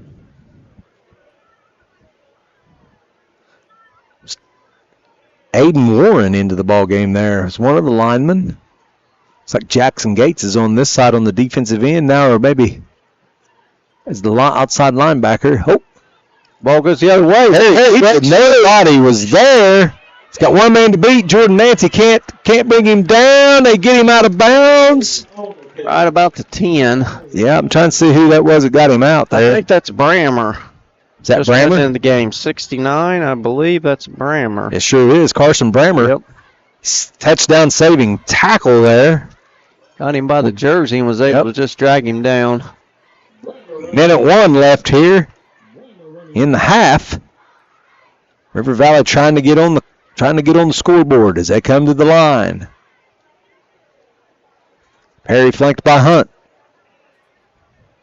2 receivers to the right, 1 to the left. Craycraft in motion. They're going to fake it to him. Perry's going to keep it. He's got the At the edge again. He makes one man miss. He's reaching for the end zone. Can't quite get there. He did get there. I see. Oh, now he's The official on the upper side up there, John, had his hands up, I saw. So Close touchdown to River Valley.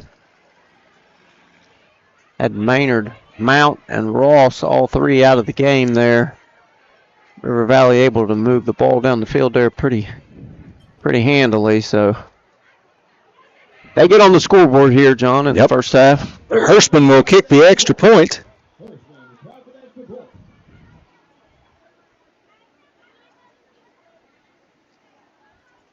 Bad snap. They'll pick it up.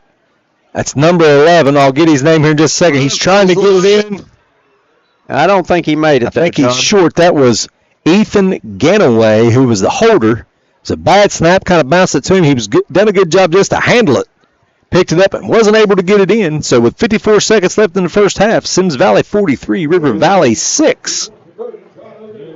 As River Valley is able to get on the scoreboard. Yeah, a couple big plays there from River Valley, just getting to that outside edge again, John, and getting up the sideline there, and able to get the ball in the end zone there on a couple plays. Really the same plays they've been running all night. Some personnel changes for Symmes Valley there, and Tucker Ross just been blowing everything up all night. He kind of comes out of the game. And what happens sometimes when you got a guy blowing stuff up like that, you almost kind of depend on him to do that, and then when he's pulled out, bad things happen there. So let's mention a few of our sponsors. I tried to do that the first game. I'll try to do it here again tonight. If I can see them from here. UK King's Daughters. I'll call it the ones I can see right now. UK King's Daughters. Thoroughbred Construction. Stronghold Security. Generations Propane. Ohio Valley Bank, Central Hardware, Guthrie's, M&G Excavating. That's another Guthrie's. Randy's Potties. Now you talk about, Yeah. I'm going to mention it every time, man. You talk about somebody that does a lot for the Lawrence County Fair. Yeah. Randy's Potties. Oh, Randy Ferris there. He's a great guy. Does a lot of great things there at the fair. We appreciate his sponsorship out here. State Line Construction, near and dear to my heart. McDonald's. And Sinorama. Oh, squib kick. Same kind of squib and Caught by Beckham Roth, I Yep, believe. Beckham Roth. Kid's got great hands. Yeah, it was a nice play on that one. He make a good third baseman by the looks of that. I don't know what kind of arm he's got, but he can definitely field it. 54 seconds left here before halftime. Your Symmes Valley here, John. You happy with the score? You trying to stick another one up here? I think you continue to run your offense. Yeah. I don't think you need to be in any hurry here, but I don't know that you need to take a knee or anything like that. But yeah, I think you just run your offense. maybe try a shot or two here and see what I would happens. throw to some of these young kids, give them a chance. Snap to Carpenter, he looks to throw. Working to the outside. Yep. Able to keep his feet. Is going to throw Going deep to Turner. Turner! Oh, almost had it. Made the adjustment, just couldn't hang on to it. Good coverage down there by Cockrell, really. But Turner just, again, made a good play on the football. Carpenter kind of threw it up and looked for his guy to make a play, and Turner almost able to pull it in. Cockrell coming up a little. Oh, Craycraft, yes. Craycraft, sorry. Yeah, he's coming up a little, having a little bit of problems. I think he's going to be all right, though, unless they're going to bring him out. Yeah, I apologize for that. I got his name. He waves the guy off. Herfman's going back off the field. Craycraft said, I'm He's okay. working it out. Second down and 10 for the Vikings from right at the 41. Vikings looking to the sideline for the play. Play clock's down to 2. Snap to Carpenter. Oh, he's down got the seam. Maynard. He's got Maynard. Maynard caught it that time, yep. He's still on his feet. Right down right at about the 15, maybe the 16-yard line. Nice catch by Maynard there, tackled by Cash Hunt there. But nice play there by Maynard, able to bring that one in. Timeout, Symmes Valley. They are going to try to stick another one They on the are. scoreboard here. We'll try to put one more on the board here before halftime. I think the goal, John, would be probably to, stick one in here and then run a lot of your second-team guys out there, get them some action in the second half. Yeah. Probably the same for River Valley, too. Let's look at some other sponsors here. Gold Studio, Lockwood and Lockwood, Arrowhead Land Company, Village Floor Covering, Riverside Physical Therapy. See if I can get some other ones on this side. I got a lot of football players in my way on this side. That's another. Did you get the Colliers? Chris Collier, Lawrence County Board of Education. The Nice Napa Auto Center. Go check them young boys out. Down there on 775. 775, Levi Nice.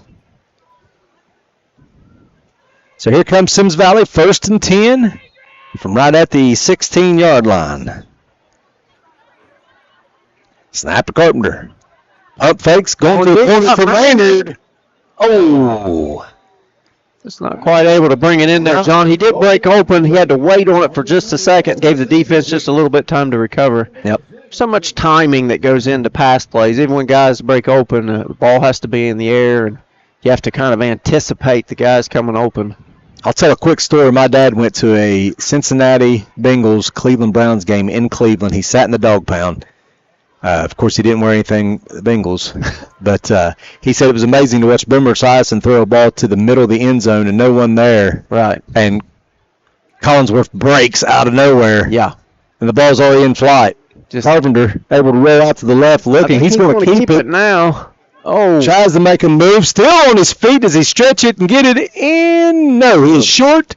Be a first down and goal for Symmes Valley. They're going to run to the line. Yep. Because that will stop the clock for the first down until they place the ball. 20 seconds left here in the first half. Yeah, the clock will stop here. I don't look for Symmes Valley to take another timeout here, but They're running somebody on. Then They haven't started the clock yet. I don't know if that would be. Well, they're waiting on the official to Yeah. give the.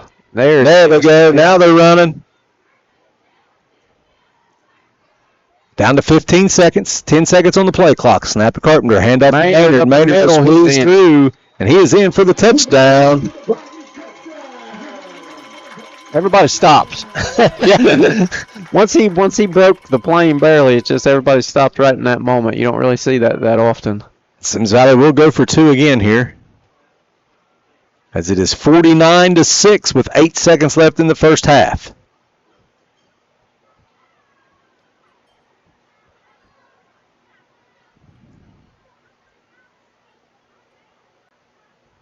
Carpenter flanked by Adams and Maynard. Handoff is to Adams. Nowhere to go there on the left side. 3 white jerseys over there, John. Really no room over there on that side. So the 2-point conversion is no good. So 49-6 with 8 seconds left here in the first half. John, you think about I hate to keep going back to it because they're winning so much, but you think about those 2 turnovers. I think this could easily be like a 60-6 game, right? Or even worse, you know. Symmes Valley really took them a while to get going there. They're kind of sluggish on the start there, but once they've gotten going, they've really just dominated this game. You don't hear much from the crowd or nobody excited tonight. It's just a pretty good blowout here this evening. So, well, I'm pretty excited because I've been on the other side of these scores too many times. I have, you know. Yeah. We've caught a few on the other side. Yeah, we have. Yep. So it's great to see the Vikings dominate a team 2 divisions bigger. Yeah. We're back to Division 7, is that correct? We're Division 7 in football. Right. But in basketball, we get... And baseball, softball, 6. Well, now, I don't know about girls, but boys, I know we're 6 in basketball and baseball. And that's just due to there being more smaller schools in basketball. A lot of schools don't have football. Yes. So, yeah, you're playing a team 2 divisions bigger. Yep. You know, it's just, it's just nice to be on this side of it. Yeah, it is. Yep. And, I mean, really, you look at Symmes Valley, 3 weeks now in, they played a Division 6 team the first week and a Division 5 team last week and this week. Now, River Valley, like we said, could be Division 6. I'll look it up here in just a minute. That ball is loose. Jackson Gates dove in there after it. I don't know if he come out with it. Doesn't look like it. Looks like River Valley will recover. That's number 3. Yep. Jordan Neal recovers it for River Valley with 5 seconds left here in the first half. Yeah, Jackson Gates, good job effort there to try to recover that.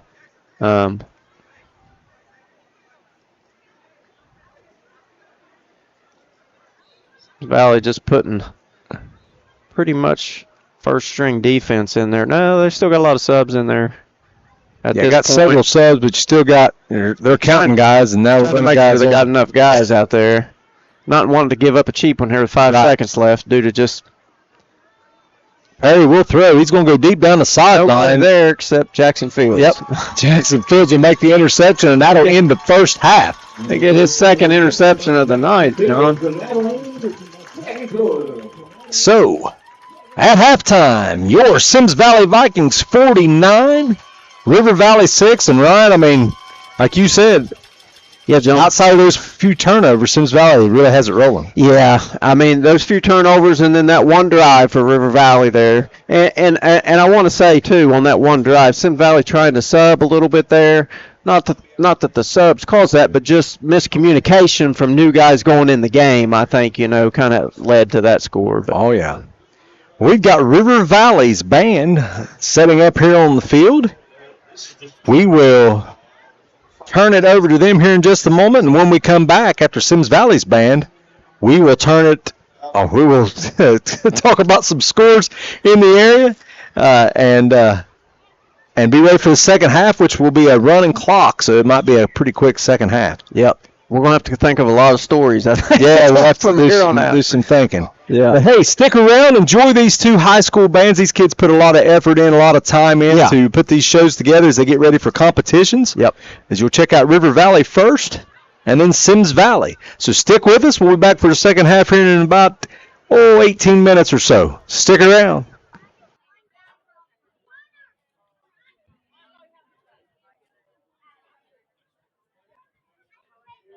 Ladies and gentlemen, River Valley Marching Band.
Hey,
when y'all drop the bag, when y'all lose the bag, shirt.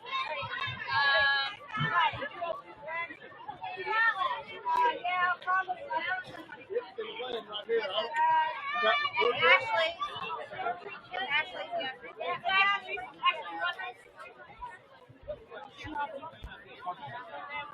Great job by the River Valley Raiders Marching Band.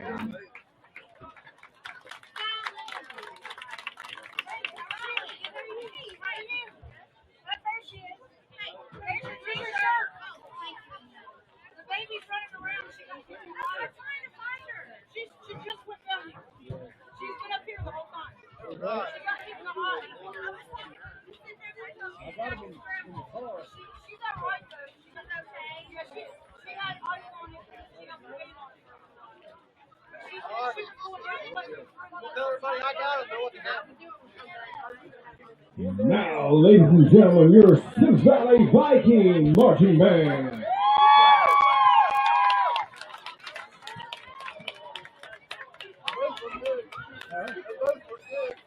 Yeah, the gray and the black, yeah.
Great job, our Symmes Valley Marching Band.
I'm going to try to play it on the microphone, okay? Because it don't go too deep, but we'll try.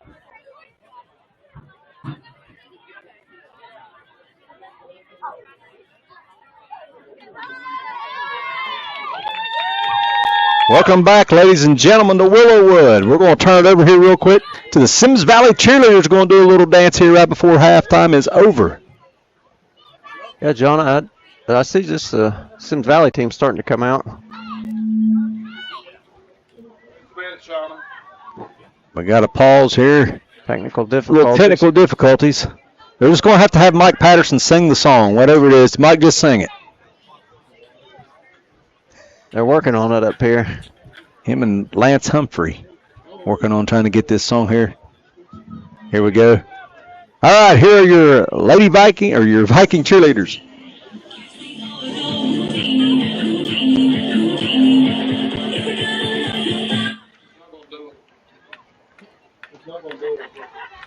They lost the music, but the girls are doing a great That's right. job. They are doing a great job. Outstanding. Sing it, Mike.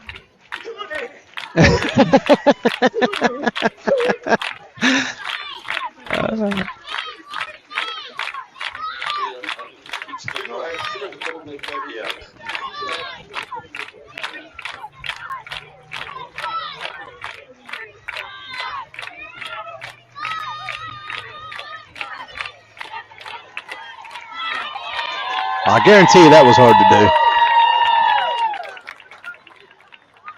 Yeah, I know. You hear me? I can hear you. Okay. Can you hear me? I didn't think I could hear. I can't hear myself like I could, so hopefully they can hear me out there. But yeah, great job by the girls. Lost their music, but kept their composure. Yeah, and just kept right on going. Great job, Mike Patterson tried to sing the song. He didn't know all the words, so he didn't. He didn't finish it out there. But no volume. Yeah, no volume. He couldn't get it to work there. But no, he says he can hear me, but yes. I don't think. Now we're experiencing technical difficulties. I think mine's just hard of hearing. We actually have a couple more giveaways. Oh. We got 3 more to go. Right now. Check. Right now. Check. Program There we go. 225. Program 225. Technical difficulties here coming back off the live stream. I don't think they're able to hear us on there. We got 2 minutes left here at the end of the half. Or at the end of halftime here as the team just got out here to start warming up. And we will get the second half into a running clock.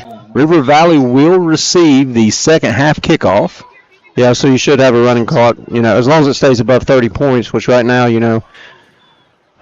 Symmes Valley Math says that's a 43-point lead, right? So they'd have to score at least 2 touchdowns to get it under 30. Let's take a quick look at the scores like we promised we would.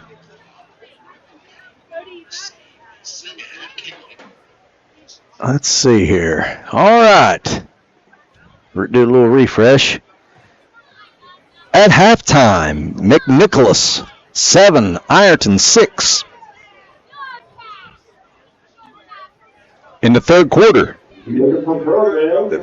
Eastern Eagles 34, Minford 21. So Eastern's starting to assert dominance in that game now a little bit. Williamsburg 7, Jackson 7 at halftime. I've heard from Wilgus and Gallipolis, and they can hear us on the live stream, so I think we must be good now. Must be good. I don't know what quarter it is. It still says first quarter. That's probably not right, but Reedsville Eastern Eagles 14. South Gallia 14. Yeah, that's an interesting game there, John. South Gallia in our division, and Reedsville Eastern had a real good year last year, beat Mags the first week, so interest in that game for Symmes Valley. Northwest 13, Chesapeake 13. It says second quarter. Good for the Panthers, after losing out here real bad to Symmes Valley, they nearly won last week and hanging with Northwest this week. Already got a final in Oak Hill. Rock Hill Redmond 34, Oak Hill Oaks 8. Looks like Lawrence County 24, Ashland 21. That was Thursday, I think. Yeah, right. It's last night. Yeah. In the fourth quarter, Nelsonville York 21, Cold Grove 6. Big game in West Virginia tonight. The Huntington Highlanders 22, Martinsburg 7. Lucasville Valley 14, Piketon 0. Unioto 42, Waverly 0. That's in the third quarter. University Hawks 9, Parkersburg South 7. George Washington 21, Hurricanes 7. And It will be a running clock during the second. Raceland Rams 21, the Pikeville Panthers 0. Just getting ready to start the second half there. Ryan, you had a good score you wanted to mention. Gallia Academy up 21-14 at halftime over Point Pleasant. And the other one, The Ceramics. Oh, the Riverview Black Bears are losing to the Crooksville Ceramics 48-0. Interesting game there for mascots. Oh, yeah, the Ceramics. You know, there's another team that has the mascot of a black bear. Harlan County, Kentucky. Yes. Ferreira. Oh, the kick is on the miss. It's on the ground. 20, who's that? 24 there for River Valley. Aiden Walmsley. Took a bad hop there, looked like. Got past him, and he's able to get on it. That'll help the field position woes on kickoffs there for Symmes Valley. That'll help add to that net yardage there. So Symmes Valley's running out, John. A lot of second-string guys. Still some first-string guys out there, too, but River Valley can't quite tell yet. They have their starters still in. I believe they've got their starting quarterback still in, that's for sure. Again, as you said, we'll have a running clock here in the second half as long as the score is Symmes Valley's up over 30. Gary Perry in the shotgun for River Valley. He will keep it. Goes around the right side. He'll gain of about 4. Rugby, anyone? That's what that looked like, a big scrum. That's a rugby scrum. Jackson Gates looks like he might have been in there. I don't know a lot about rugby, but I know those guys are tough. Gain of almost 5 there for the Raiders. It'll be second down and a long 5, short 6. Nice job there by Symmes Valley. So the Raiders going to run that same offense here, John, probably. Look for some sweep plays, some motion here. Perry flanked by Hunt. 2 to the right. Hand off to Craycraft. Oh, ball on the ground. Gone down. Valley's got it. Yep. That's Jackson Gates on the recovery there, John. Nice job by Jackson Gates. John, just what we talked about there. They run a man in motion, and they pitch it to him on the sweep, but they weren't able to execute the pitch well there. And I've messed that young man's name up so many times tonight. It's Craycraft. They were trying to get the ball to there on the pitch and just not able to get the connection. To me, Ryan, now if I was coaching for River Valley, I'd be arguing that would be an incomplete pass. Yeah. Because he did toss it forward. I'd have to see it in replay, John. I don't know that in my mind, I can't remember. Yeah, that's true. Yep. You got Jordan Nance in at quarterback now, John. Jordan Nance in at quarterback, flanked by Mason Adams. Oh, high snap. Nance is able to handle it. He is able to get it off to Mason. Mason Adams. Nice run, Mason Adams up the middle. Tackle made there by number 50. It looked like a 53. It might have been 63, Aiden McDaniel. So, yeah, nice hard run there by Mason Adams right up the middle. A little bit of a seam there, but really most of that made up by him there. Yeah. I will give Daniel for the tackle. Symmes Valley back to the line. 2 to the left, 1 to the right. Adams in the backfield with Nance. Nance in the shotgun. Another high snap. He's able to handle it. He'll keep it. He'll pitch it out. For him. That's J.R. Turner. He just runs over somebody. He's able to get the first down. He's real close. J.R. Turner just lowers the shoulder. Interesting there. You look for a kid that size and the quickness to put a move on, but just lowered the shoulder and tried to run the kid over. I thought that would have been a first down. That's got to be a first down. It's, well, I'm not sure, John. Third and -1, and hand off to. How is that third down? I think. Not sure what's happening, John. I'm not sure either. Now I'm kind of wondering what down it is. Now what's it going to be? I think this sideline judge is saying, hey, the ball was passed. We're going to have a little meeting here, John. One of them has noticed it here. up. So we have 2 people to go.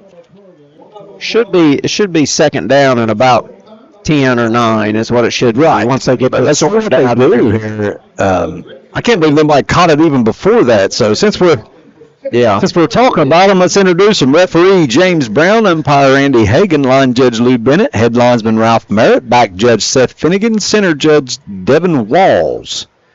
And John, I think if I remember right, that originally they thought they were going to have to move this game to Saturday because the original crew they had for this night basically disbanded, is what I heard. Oh, really? So it's good for this crew to be able to come out and fill in for us tonight. So now it's 4th and less than 1. Snap to Nance. He'll fake. He'll throw over the middle. Ball's tipped, and it'll be incomplete, and Symmes Valley will turn it over on downs. That's the most interesting. Oh, now we got a flag. Maybe they won't turn it over on downs. I don't know what happened there. Looks like Turner got hit in the back, stretching his back out there. So it will be a dead ball foul, even though the clock will not stop. Unsportsmanlike against River Valley.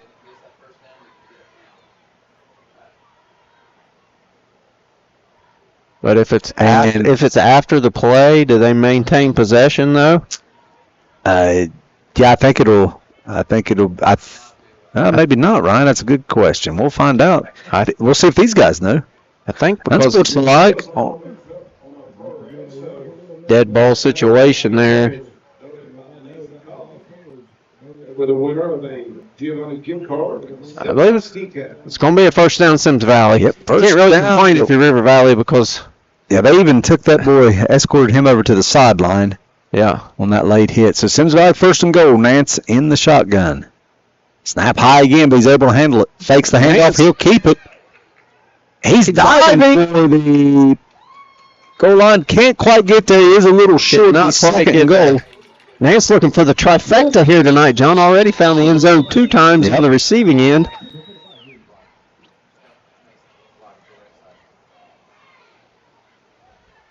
Coming over here to get the play call from Coach Carpenter. Coach Brad Carpenter. Yeah. Guess we got to differentiate. Yeah. When the clock's rolling and doesn't stop, the quarter runs by fast. So we halfway through this quarter. Second down and goal for the Vikings. Nance in the shotgun. Adams in the backfield with him. Snap. Nance looking to run. Oh, I think he's going to make a nice move, and there is a flag on the play. Against Symmes Valley. Oh. Referee must have seen that one. He didn't need to consult with his fellow officials. He threw that one. So it'll still be second down.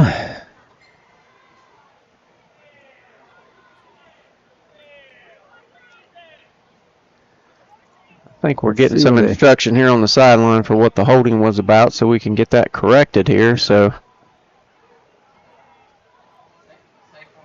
clock is running here now, John. We're going to have second and goal from the, 14? Looks like it is about the 14, maybe the 13-yard line. So I'm guessing that hold happened at about the 3-yard line. It's a spot penalty 10 yards back from there.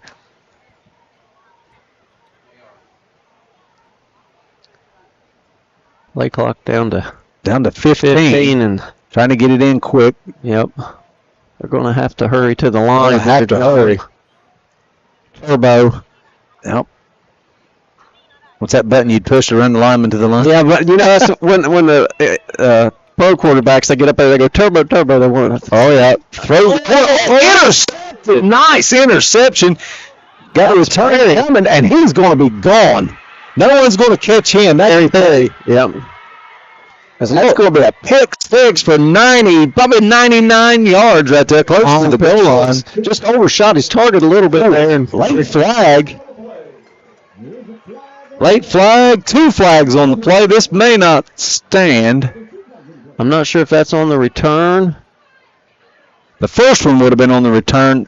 Unsportsmanlike. Miles an hour, but still, he should. That's one JR again.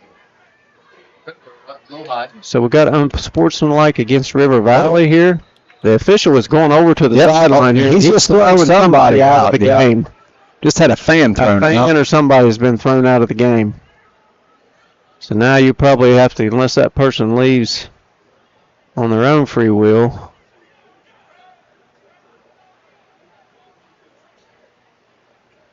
Unfortunately, you have a lot of this. And like you said, John, we've been on both sides of this. Oh, yeah. And it's easy to get your emotions up when you're getting beat that bad, too. So Coach Ferguson calling his crew over here. Just get everybody calmed down on the same page here. Don't need nothing dumb here. I look like they'll take those points off the board, John. Was that a hold or something on the return? I think we'll probably get an explanation here now as the referee is coming. The bad part about it is, John, there was no need for anything there. He was 10 yards ahead of everybody. That's just when you're stopping and just watching. Yeah. So here we go. A block in the back against River Valley. 2 blocks in the back? Yep, 2 block in the back. Huh. So that's going to be a spot foul then, and River Valley will take over possession. So that's a block in the back and an ejection for a fan. 46. So that's where River Valley will take over after a great interception. The ball went through J.R. Turner's hands, intercepted by Gary Perry, returns it all the way to the end zone, but there was a block in the back. Yep. So that'll give River Valley 1st and 10 from the 46. So now we still have Perry in there at quarterback. Yep, we sure do, John. He's probably had time to catch his breath there. He's going to keep it around the side. Sandman's got him. Sandman couldn't catch up to him. Somebody He's knocked caught him out of bounds. That is number 11. Yeah, that's Colton Taylor. Colton Taylor, nice play. Be 1st and 10 for River Valley as we come up on 4 minutes left here in the 3rd quarter. So Sandman had a bead on him there on the edge, but just couldn't quite up with him there. Perry able to establish the edge there and get a good gain. Again, John, that's basically the same play, same formation. They just didn't run the sweep. The quarterback kept it and went back the other way.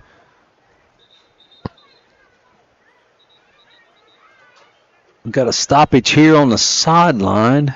Maybe a kink in the chain. I think that's what they was working on there, or maybe trying to get it spotted there. Got it. Run the clock. Here we go. They did stop the clock to fix the chain. Yep. 1st and 10. Motion again. Snap to Perry.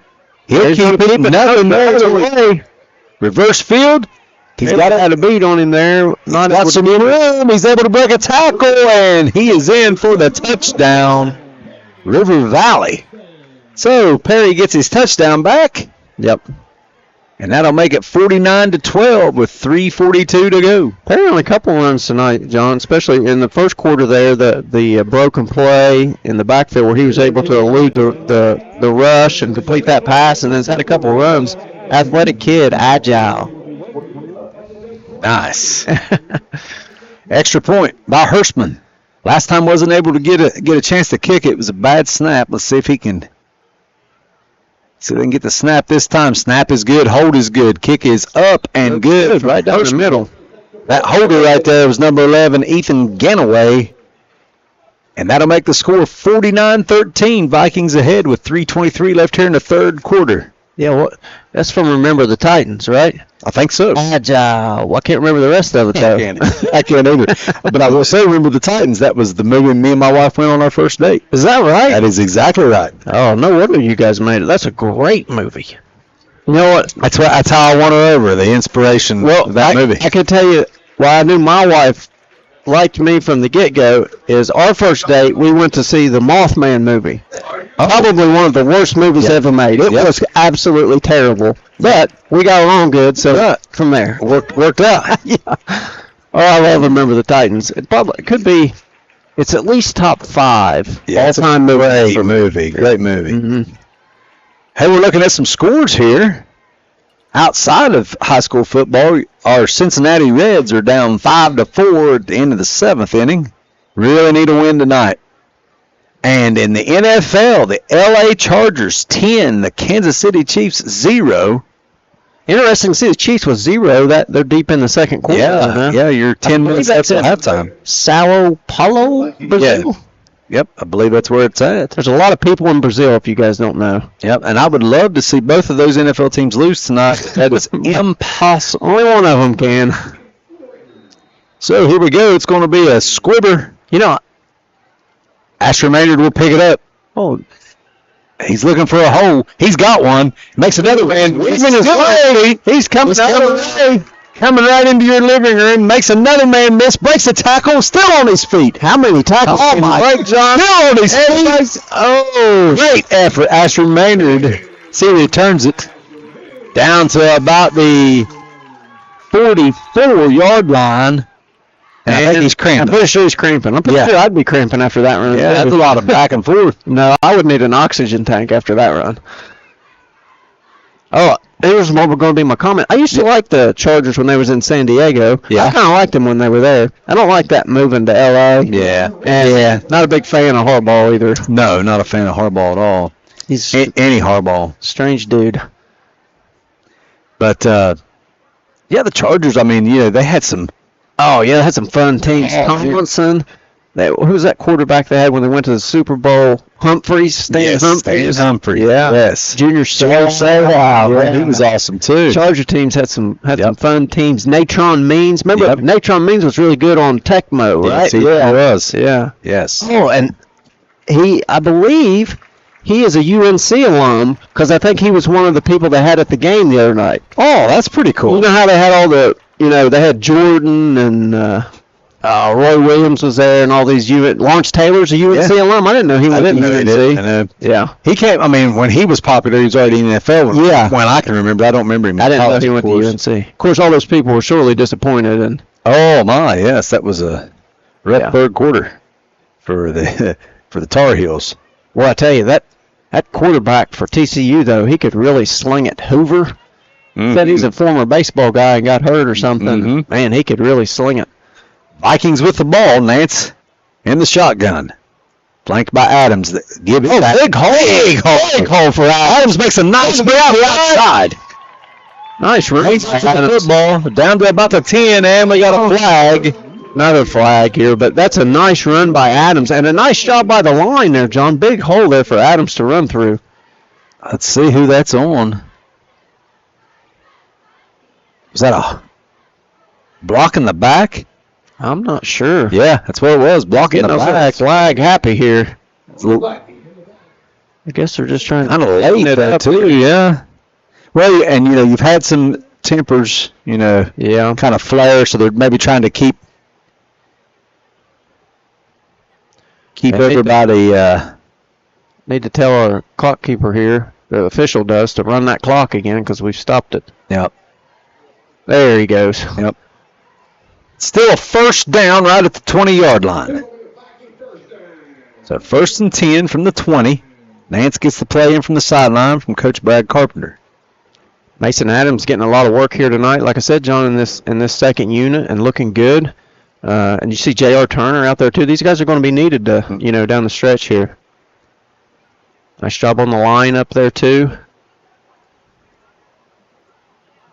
Snap to Nance. He handles it. Flips it out. Catch by J.R. I'll tell you what, old J.R. Turner ain't afraid of contact. Sticking his head in there, John.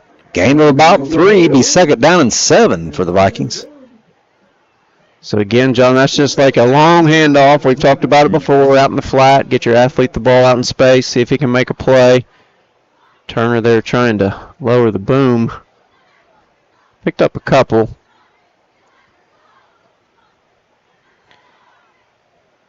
Take that back. He only gained about a yard there. 2nd down and 9. 40 seconds left here in the third quarter. Snap it over his head. Is he able to get to it?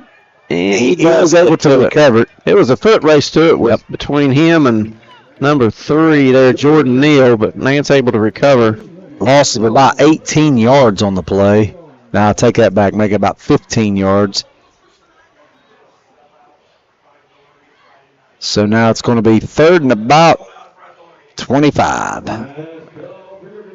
That'll be the end of the quarter, though. Yeah, that's going to bring third quarter to an end with your score: Symmes Valley 49, River Valley 13. You got to think too, John. If you're Symmes Valley, you're in a situation you're going to go for it on 3rd and 4th down here, so you're probably just looking to pick up chunk yardage there and then go for it on 4th. Let's introduce the cheerleaders one more time, Ryan. We got your seniors, Lindsey Freeman and Riley Loudenberg. Juniors, Autumn Justice, Candy Nance, Maddie Bevins. Sophomores, Kylie Dickus, Posey Holland, Aubrey Rammel. Sophomore, Brinley Gore, and freshman, MZ Carpenter. Like your Reds are going to need some late inning heroics tonight, John. Yeah. They're only down one, though. One swing of the bat can change Not that. for the Reds. We don't hit home runs. That's what they're upset with Francona about. Said he don't like the home run. He wants to bunt everybody. Oh, he's a magician, Francona is. Yeah. He's old school. I'll give him that. He's a magician. Game has changed so much, though. What are we doing here? The officials are getting down in stances and stuff. That's old James Brown. You talk about somebody that's fun. Basketball, but especially baseball, softball is an official. James Brown he just makes it fun. Yeah, that's good. Yeah, he's great. It's such a, we all give officials such a hard time. It's such a thankless job, too. But Oh, yeah. it's needed, and you need kids like, they were telling me the officials they had the first week, too, was joking around with the kids a lot, too. Right. Love to see that. Oh, yeah. So here comes Symmes Valley, third down, and Andus. Snap to Nance. He's able to handle it. Fakes it to Adams. He's got some blockers out in front. Not able to get a big gain out of it, but does get positive yardage. Got a little bit now back here, John. Maybe now just to the top of Bald Knob. Yeah, get the first down here. Yeah, just past Scott Seitz. Yeah, you can get the first down here. Wonder how long they keep Andus school up anymore, John. I haven't been over there for a while, but it's still up, and I think they still rent it out. I know people still use it, and they still do a couple community things there. They just had something recently for a fundraiser. I know they do the Andus reunion every fall. That should be coming up this month. I've almost disabled myself several times in that gym playing basketball. Yeah, I'm glad it's still there. It's great for that community. Yeah, it is. Yeah, means a lot to those people over there. Fourth down at about 21 here for the Vikings. Nance will take the shotgun snap. He's going to throw it. He's going to throw it towards the corner of the jail turn. Oh, just out of his reach and almost intercepted there by number 5, Xavier Vore, and breaks it up. I'm pretty sure that Xavier Vore is the player that was playing in the band at halftime. He was one of the River Valley players doing double duty there. So, and River Valley's band sounding great. Yeah. A great job by Symmes Valley's band as well as the Vikings turn it over on downs with 10:35 to go in the ball game. 49-13 Vikings ahead. River Valley will take over. 1st and 10 right at the 31-yard line. I've got some scores pulled up here. After this play, we'll go back through some scores before this ball game gets over with. All right, River Valley comes to the line. New quarterback into the ball game. That's Perry in motion. Yep. Fake to him. That's number 11, Gunaway. Tackled by Sandman. So, John, that's number 11, Gunaway. He's a Ganaway. He is a freshman, weighs 125 pounds, 5'4". He was tackled on that play by Zayden Sandman, who's also a freshman, 6'5", 340. Yes, sir. Quite a difference in size there is what I was trying to point out there. So, nice play by Sandman to get him down, and nice play by the young man at quarterback there for the Raiders to Perry back at quarterback. I wonder if that last play was supposed to go to him. Not sure. He went in motion just like Craycraft here is going, and they give it to Craycraft. Oh, he's got the edge, John. I'll tell you what, they turned him back up again. Towards the defense. They will get him down. Nice carry. Gets it to the 50-yard line. That'll be a 1st and 10 for River Valley. Holbrook for Symmes Valley got the sideline on him and turned him back up inside there and able to get some help from his teammates. You let them get down the sideline, you got a bad angle. You got a bad angle trying to get them regardless. If you can get them turned back up in toward the middle, much better chance of bringing them down. 1st and 10 for River Valley. Looks like Gunaway back in at quarterback under center. He'll take it. Quarterback sneak. That might have been Perry. I couldn't see the number, but I can't tell. I sneaked it there. Let's see who gets up out of the pile. It is Gunaway. He gains about 5 on the play. Be second down, a long 5, short 6. Yeah, a whole host of Vikings. Look like I see Sandman getting up out of that pile. I think I saw Bentley Martin getting up out of that pile. In the fourth quarter, Beaver Eastern Eagles 41, Minford 28. Ironton in the third quarter up 12-7 now on McNicholas out of Cincinnati, Ohio.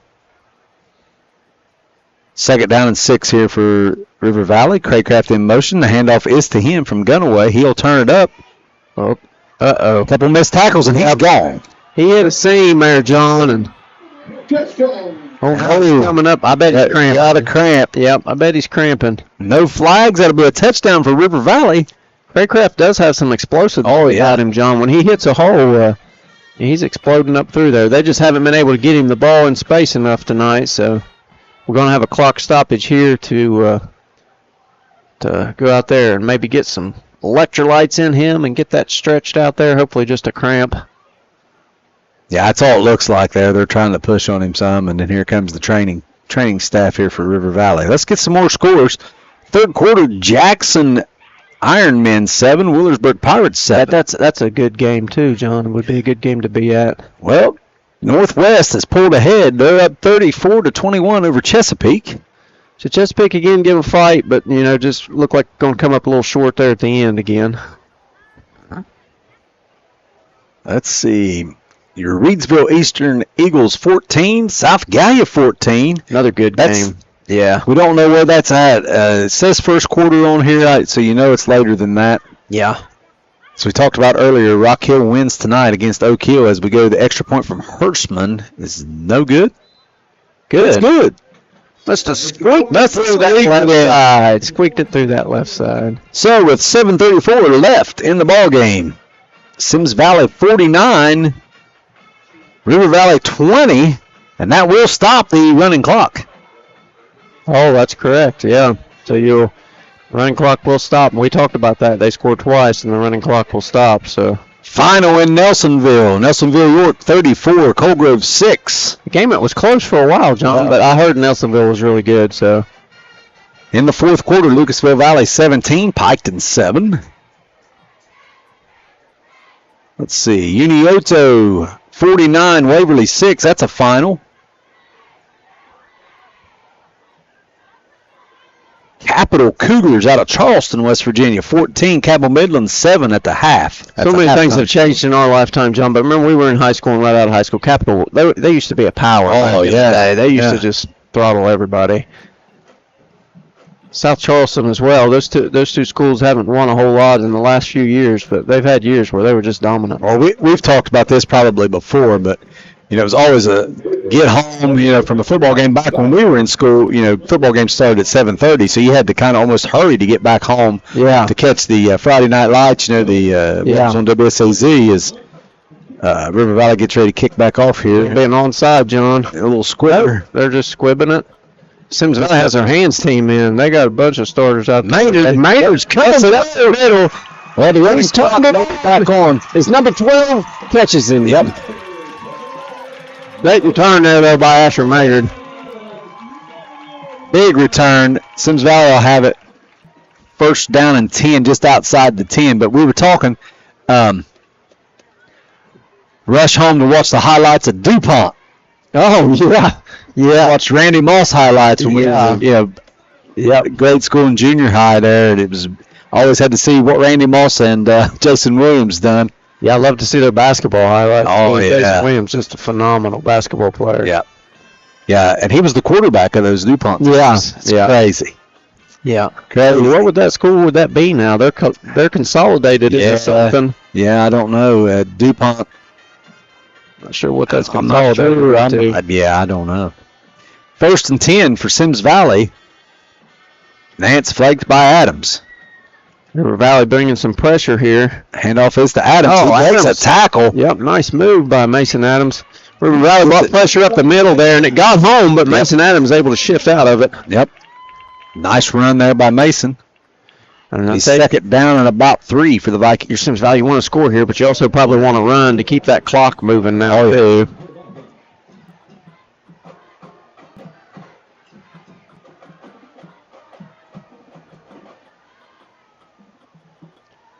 So they're going to let the play clock run way down here, right, to run as much time off the clock as they can. That's why they're waiting to snap the ball. Yep. Snap it, Nance. He has to catch it. Nice job by Nance. Does a nice job catching it. Tries to sneak it through. Is he in? No signal at the goal line, but I don't see a signal. He must be close, though. Still waiting for. See where they mark it. He is short. I believe he's. I can't never tell by the. They don't move the. Yeah, oh, now he's moving down there. It'd be a first goal. Goal on the one For Symmes Valley. How about some tush-push action here, John? That's it. Well, we didn't see any of that last night, though. No, I don't think they ever run it. Now we got stoppage. What are we stopping for here? Player coming out of the ball game here. He must have something going on. Must be an injury to let him stop the clock to let him get out. Get another player running on here now. Running onto the field. That's number. I thought that was number 9. That might have been 8. Ben Loveday. Again, Symmes Valley running clock. Just letting the clock run. You're 6 minutes left here in the ball game. I'd look for a handoff to Adams up the middle here, John. Or Nance may run it, may follow him. Keeper, yeah. He's handed off to Adams, and Adams is in. Touchdown, Symmes Valley. And looks like they will go for 1 here. Just going to kick the extra point. Yep.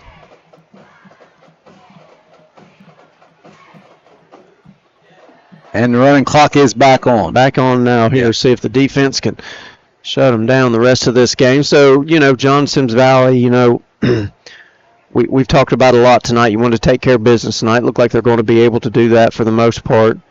They're cleaning up this game here tonight. I tell you, the biggest thing for Symmes Valley next week and moving forward is to get some of these kids back healthy again. Oh.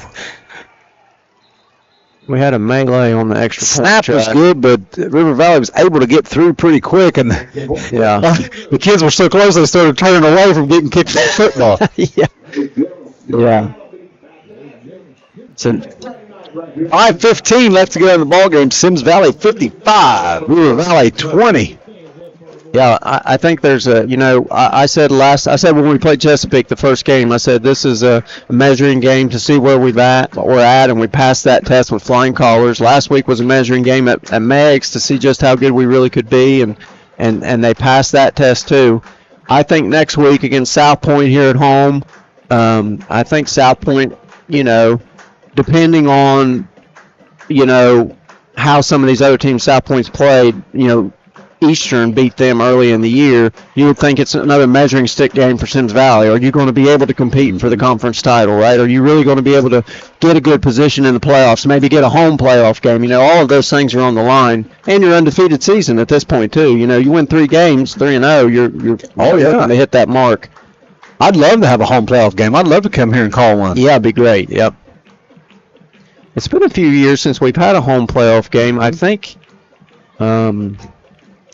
we had 2 the year the Patterson boys and Levi Neeson and them were senior. We lost the second one to that Columbus Kip. Yeah. But we had a game before, the playoff game here before that we won. So here's Miguel Fierro will kick it off. Back deep is Craycraft. This is going to be a squib. Yeah, it was a squib. He was nice squib, too. Nice job. Yep. That was Hirschman. Hirschman covered it up right there at the 40-yard line with 4:40 left to go. He's the kicker for River Valley, so kicker to kicker there. Update from Pikeville. Raceland's up 27-0 in a weather delay. Nothing like being 2.5 hours away from home and then the weather delay. Looks like the Chiefs have gotten on the board, John, before halftime, 10-3. That's what I was just getting ready to check on. I wonder if they're complaining about the foot. I know they've complained in the past about the footing on those fields down there. Yeah. That's the only thing. You even see like the college football teams that go overseas that does stuff and play. Man, it's just never. Because soccer fields are just different than football fields. Right. Grass is different. Oh, high school. That's number 7, Colton Hill, actually is able to contain it. Oh, he just about broke it. That's a nice tackle. Sandman and Gates just missed him, but Colton Taylor able to catch up with him there again. Nice. Get him down. Nice tackle by Colton Taylor. Nice job. 1st and 10 for River Valley as the clock runs under 4 minutes. Right at the 45. There's a lot of confusion in the backfield there, and we want to explain to fans. Of course, most of them know, but what you're seeing here in the second half with River Valley putting these points in is River Valley's keeping their starters in for the most part here. They still got the same quarterback and running backs and guys in the game. Symmes Valley has put some of their younger players in to try to get them some time with this big lead. Well, and you're also protecting yourself from injury as well. Right, yep. Harry, snap nice. right over his Snap. Is he going to pick that up? He does pick it up. Oh, he's still He's still on his feet. Oh, and he finally goes down right at the 40-yard line. What is that? There. 52. Aiden Warren. Good Yeah, by nice that tackle. young man.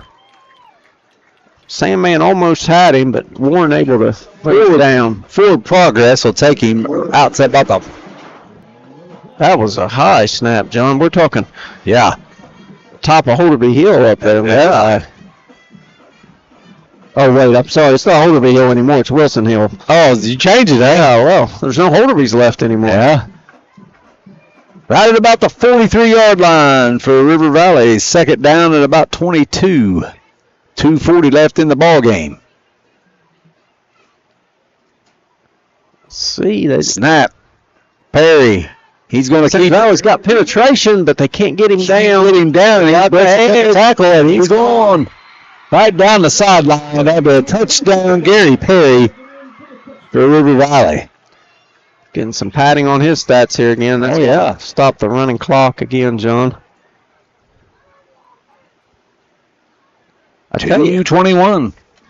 one thing for River Valley, Perry and Craycraft, when they get the edge or get a lane, they have breakaway speed. They've shown that here tonight. Hirschman will kick the extra point. Gunaway will hold. Snap is good. Kick is up. It looks good. And that'll bring your score to 55-27 with 2:21 left to go. Symmes Valley going to put their hands team again here, John, for the onside kick instead of, they just don't want anything. It's unlikely for a comeback here, but trying to clean things up here and, give the offense another chance out here.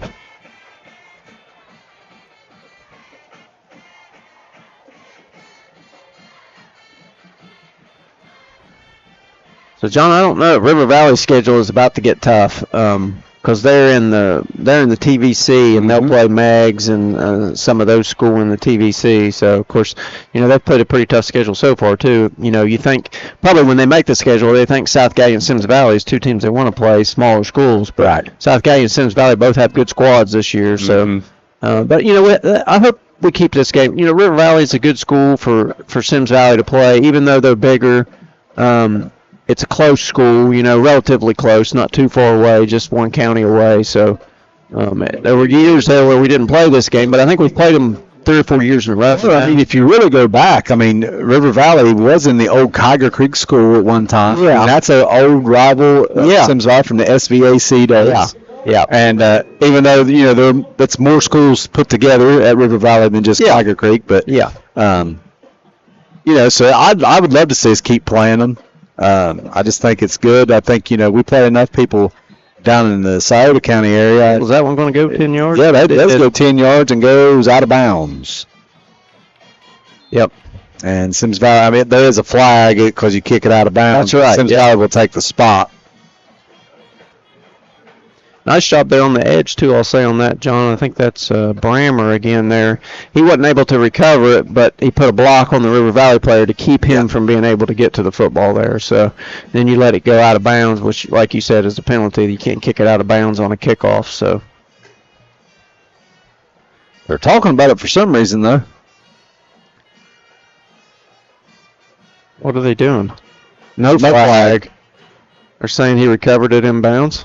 Or that because he touched it, it's not a flag. I don't know. Maybe they don't know.